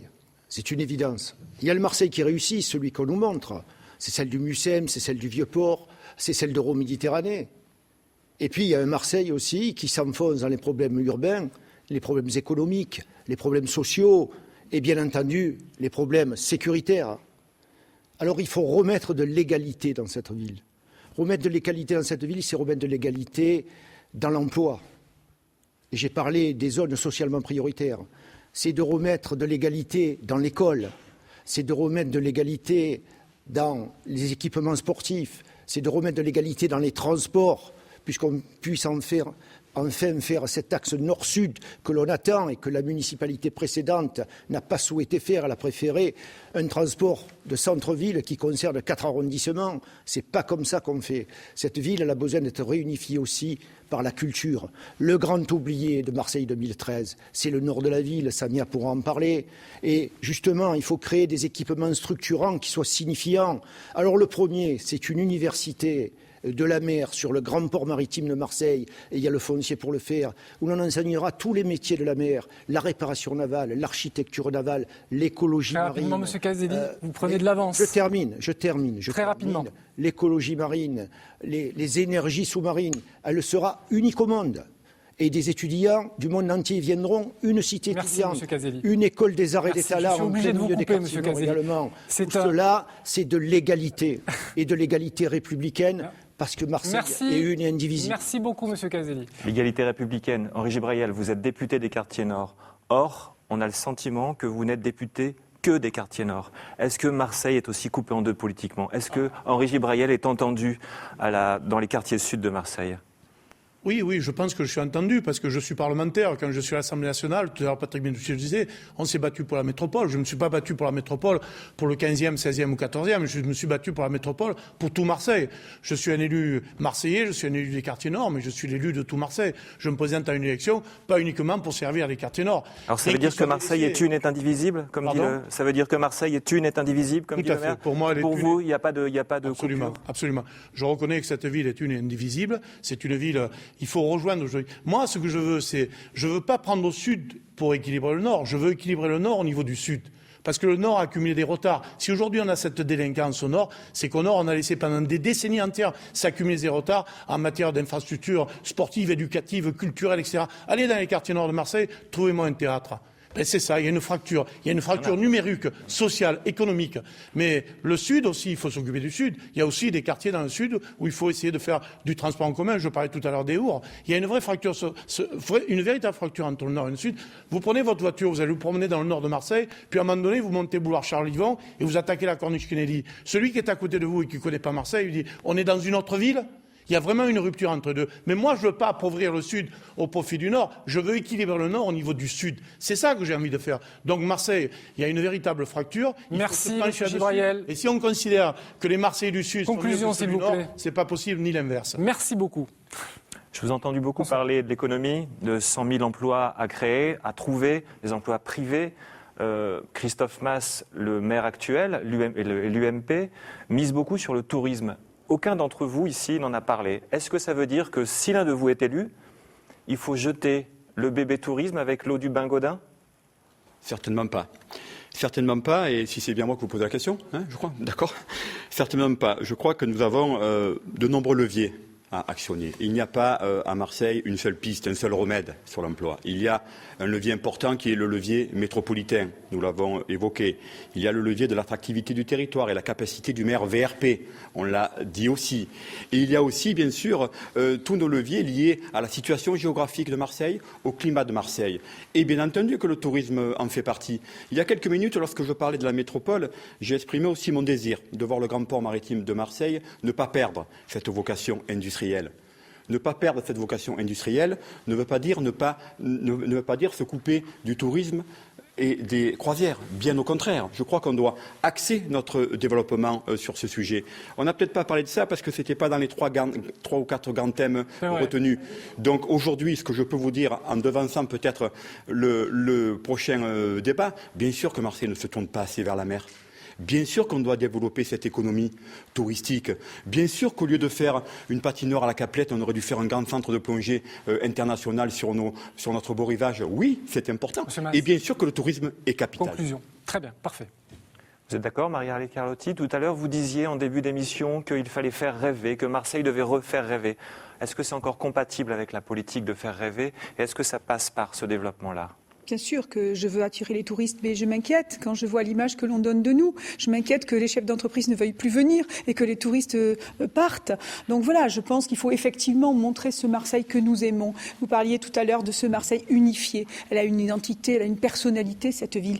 Elle est fracturée. Elle n'est pas fracturée en deux, elle est fracturée plus que ça. Il faut faire du rattrapage pour aider les populations les plus fragiles, oui, dans les quartiers nord, mais aussi les poches de pauvreté. Savez-vous que le 3e arrondissement est un des arrondissements les plus pauvres d'Europe? Et donc partout dans Marseille, il faut créer de la richesse. Ça passe par l'emploi, ça passe par la création d'emplois touristiques, industriels, de toutes les manières. Ça passe aussi pour l'image que nous donnons, l'image que donne...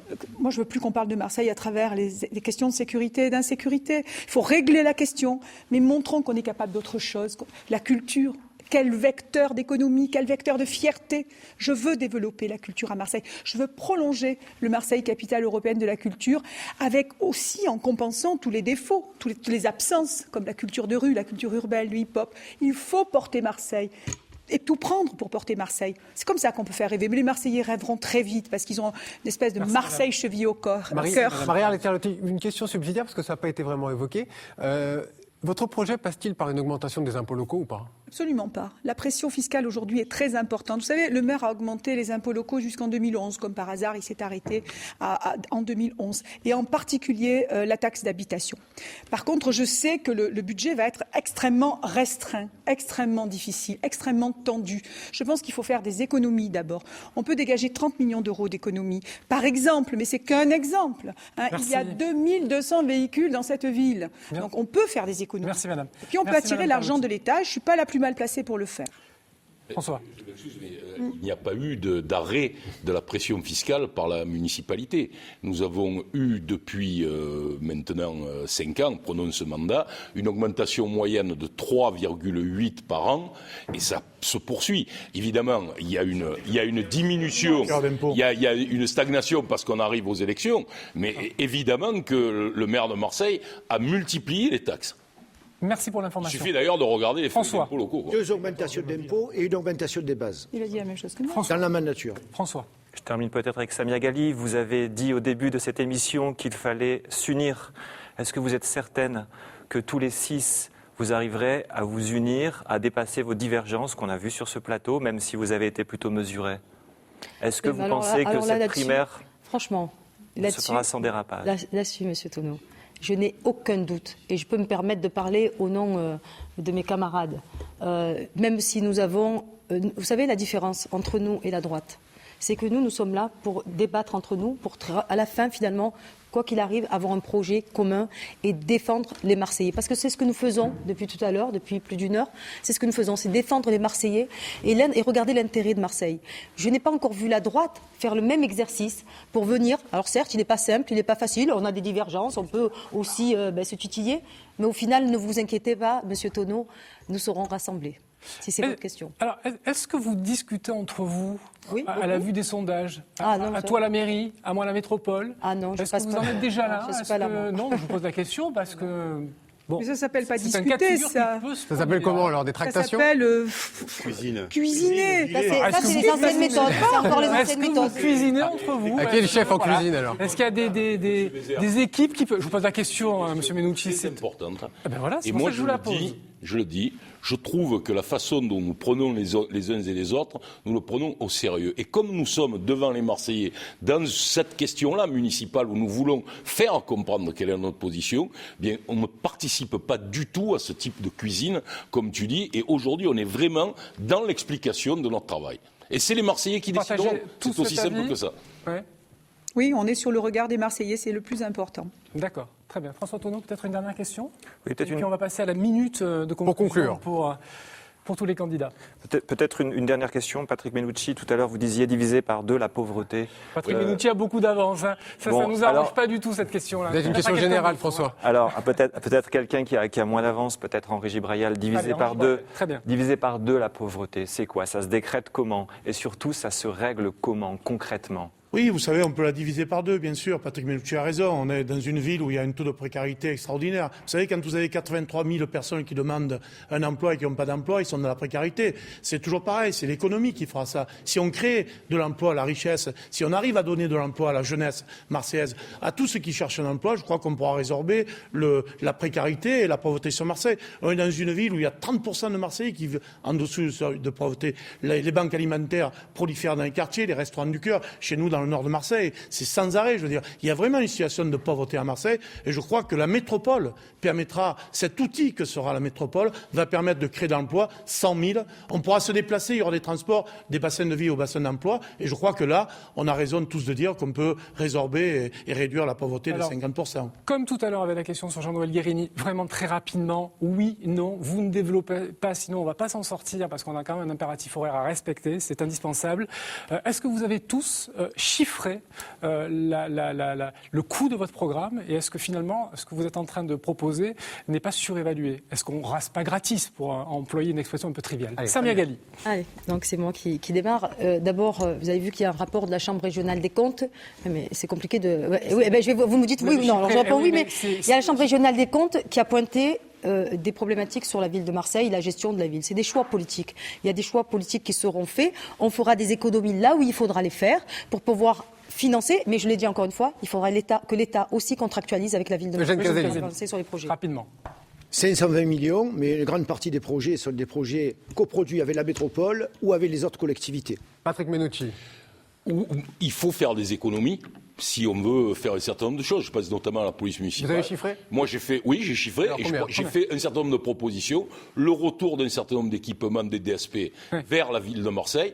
Et puis, la vente du stade Vélodrome qui doit nous permettre de dégager des moyens d'investissement très importants. C'est un sacré dossier. Christophe Mas. Le budget de la ville de Marseille, c'est 1,5 milliard d'euros. C'est à partir de cette base-là qu'on peut travailler. On ne pourra pas trouver de marge de manœuvre supplémentaire puisqu'il n'est pas question d'augmenter les impôts. Aujourd'hui, nous allons pouvoir bénéficier de l'aide de l'État, de la mutualisation des moyens sur la métropole. Les projets dont je parle en termes d'effectifs de police municipale, d'école et de transport représentent 250 millions d'euros. Marie-Arlette Carlotti. Tous les dossiers que je présente, et je les présente brique après brique, je présenterai d'ailleurs mon projet sur les toits de la friche le 20 prochain, le 20 septembre, je les chiffre. Par exemple, sur la sécurité, c'est 1% du budget. Donc, tous, je les chiffre. J'ai dit tout à l'heure que le budget était extrêmement tendu. Et donc, je ne veux pas mentir aux Marseillais. Je ne proposerai que des choses qui seront financièrement réalisables, mais en même temps qui portent Marseille. Merci. Henri Gibrayel. Oui, moi, j'ai à peu près chiffré, mais je voudrais souvent, quand on veut lancer de grands projets, on dit la ville est endettée. Christophe Mas disait 1,5 milliard de budget. 1,8 milliard de budget. Je considère que moi, il faut passer à l'emprunt. Je ne suis pas pour l'impôt. Je pense qu'à l'époque, quand Gaston Defferre a lancé la corniche Kennedy ou le tunnel du Vieux-Port, emprunté, c'est l'emprunt. C'est les générations futures qui doivent payer ce qui va se passer. Alors, vous connaissez le moment fort de l'émission. Vous connaissez le principe aussi de cette émission, c'est-à-dire que pour conclure, chaque candidat a 1 minute face caméra. Le tirage au sort a désigné Samia Ghali. Vous avez 1 minute et pas plus. Vous avez le décompte, Samia Ghali. Allez-y, nous vous écoutons. Marseille est une ville merveilleuse qui a des atouts exceptionnels. Et nous aimons tous Marseille profondément. Et j'aime aussi profondément cette ville. C'est pour ça que je la regarde avec beaucoup de lucidité et que je pense que si nous voulons aider Marseille, il faut l'accompagner, il faut lui donner l'envie d'être plus généreuse, lui donner l'envie d'être battante, d'être combative, d'être courageuse, mais avec plus de justice et de transparence. Il faut donner de l'énergie, de l'ambition pour aller plus de l'avant. Et je voudrais être le maire de Marseille.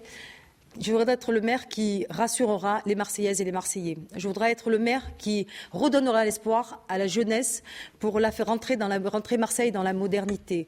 Je serai le Marseille qui unira le Nord et le Sud. Et nous avons parlé du Nord et du Sud pour rendre Marseille plus forte et permettre à Marseille d'être tout simplement une capitale méditerranéenne. C'est bien, en dessous la minute. Bravo. Henri Gibrayel, c'est à vous. Samia Ghali. Henri Gibrayel, c'est à vous. Mes parents sont arrivés à Marseille dans les années 40. Je suis né à Marseille. Mon fils est né à Marseille. J'ai toute ma vie a été faite autour de Marseille. Marseille m'a donné la possibilité d'être aujourd'hui parlementaire. J'aime cette ville. Je me bats au quotidien pour cette ville. J'ai envie que cette ville réussisse. Quand j'étais jeune à Marseille, on ne parlait pas autant de délinquance que l'on parle aujourd'hui.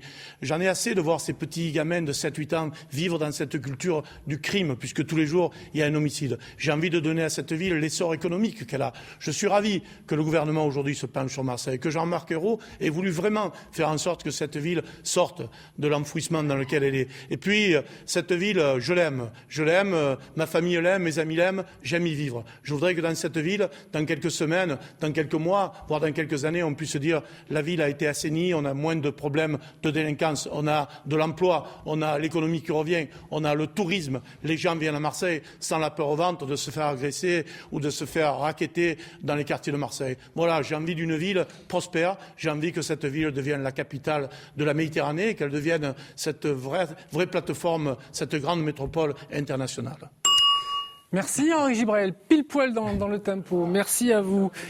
Très bien. Vous êtes entraîné avec le chrono, c'est parfait. Christophe Mass, vous regardez la caméra, le chrono est juste là. Nous vous écoutons pendant 1 minute. J'ai le sentiment que notre ville traverse aujourd'hui un moment particulier de son histoire. Il me semble que de vieux démons ressurgissent à la surface. La violence, l'insécurité, les passions, la morosité économique. Tout ceci nécessite en fait ce qui me guide. Et ce qui me guide, c'est le désir de rassembler. D'abord, rassembler celles et ceux qui sont autour de moi ce soir et qui ont montré un visage plutôt flatteur de la future majorité municipale. Puis, rassembler aussi les Marseillaises et les Marseillais autour d'un projet fédérateur. Ce rassemblement, je veux le faire sur la base d'un contrat, un contrat pour Marseille avec les Marseillais. C'est avec envie, avec enthousiasme que je souhaite relever ce défi, car je serai celui qui rassemblera, je serai celui qui mènera le combat de l'emploi avec Marseille au cœur. Christophe Mass, voilà. Vous avez entendu la petite musique. Merci Christophe Mass. En dessous la minute, félicitations. Patrick Menucci, vous regardez la caméra, vous regardez le chrono en même temps. C'est à vous. Au mois de mars 2014, vous aurez le choix entre l'immobilisme et le développement. L'immobilisme est incarné par Jean-Claude Gaudin, 19 ans, pour en arriver à vouloir faire un 4e mandat en nous proposant comme programme un casino qui sera ainsi la lessiveuse de l'économie de la drogue ou un téléphérique. Il faut écarter cette possibilité, car notre ville a besoin d'un renouveau. Et ce que je propose, c'est une méthode, c'est un travail ensemble. L'égalité devant les services publics en rétablissant l'autorité municipale, en mettant fin à la cogestion et au clientélisme. L'égalité devant l'emploi, on en a parlé, en créant ces 50 000 emplois, en donnant les conditions pour le faire. Et l'égalité pour nos enfants en bâtissant une école communale qui les accueille et qui leur permette leur développement, notamment en l'ouvrant de 7h30 le matin à 18h30. Voilà pourquoi je suis candidat pour être maire de Marseille. Vous avez entendu la petite sonnerie. Merci Patrick Menucci. Nous allons maintenant écouter Eugène Caselli. Eugène Caselli, que proposez-vous? Quelles sont les grandes lignes de votre programme? Les Marseillais vous regardent, vous écoutent. Vous avez 1 minute. Le temps est venu de redresser Marseille. C'est mon envie, c'est mon devoir, c'est ma responsabilité. Car je veux rendre à Marseille ce qu'elle m'a donné. Je sais que les Marseillais, et je le sens, veulent se rassembler. Je sens que les Marseillais veulent se retrouver au-delà des clivages et des étiquettes politiques. Je sens qu'ils veulent mettre fin à un système clientéliste qui a pourri cette ville. Je sais et je sens aussi que Marseille a envie de notre destin. Ce destin, c'est celui d'une grande métropole, d'1 800 000 habitants.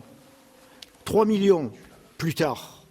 Alors nous devons inventer un nouveau modèle de développement économique, d'intégration, de partage. Les Marseillais le réclament, la France en a besoin. Et cette ambition nécessite une méthode, une rigueur et une détermination. Et je porte tout cela en moi.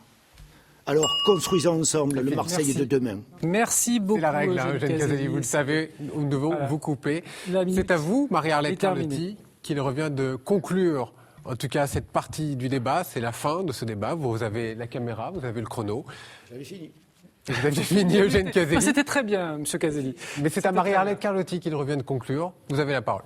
Nous partageons, vous et moi, un immense amour pour Marseille. Mais cet amour ne doit pas nous aveugler. Nous le savons, puisque nous y vivons. Marseille ne va pas bien. Et ce n'est pas la joie que nous procure Marseille, capitale européenne de la culture, qui cachera les choses. Les Marseillais, vous en avez assez de l'insécurité, du chômage, du laxisme, du laisser-faire. Je vous propose en 2014 un grand rendez-vous pour Marseille, un rendez-vous du sursaut, le rendez-vous du rebond. Moi, je veux placer Marseille là où elle doit être, la première, ma capitale.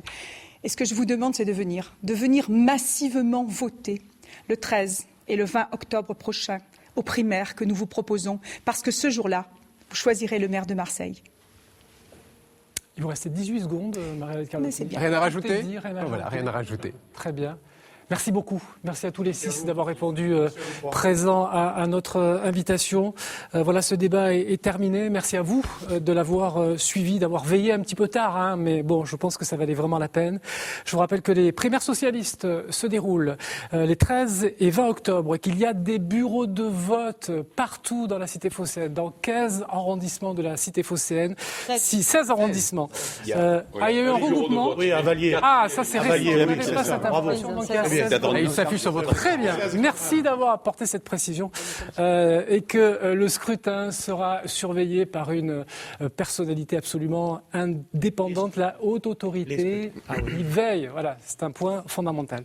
Mickaël. Merci beaucoup. En tout cas, merci François. On va vous lire demain, évidemment, dans la Provence. Merci Thierry. Merci à tout le monde. Et puis, juste pour vous rappeler que sur Public Sénat, si vous avez envie de revoir ce débat, eh bien, on vous donne rendez-vous vendredi à 17h, samedi à 20h30 et dimanche dès 9h. Et bien sûr, vous aurez tout ce que vous voulez sur Internet, publicsena.fr. Merci de nous avoir suivis. Et sur le site Internet de France 3, Provence, évidemment. Et voilà. de la Provence. Très bonne soirée à tous. Au revoir. Et celui de la Provence. Merci, bonne nuit. Sur le site de la ville de Marseille, non? Sur le Facebook de... Pas encore.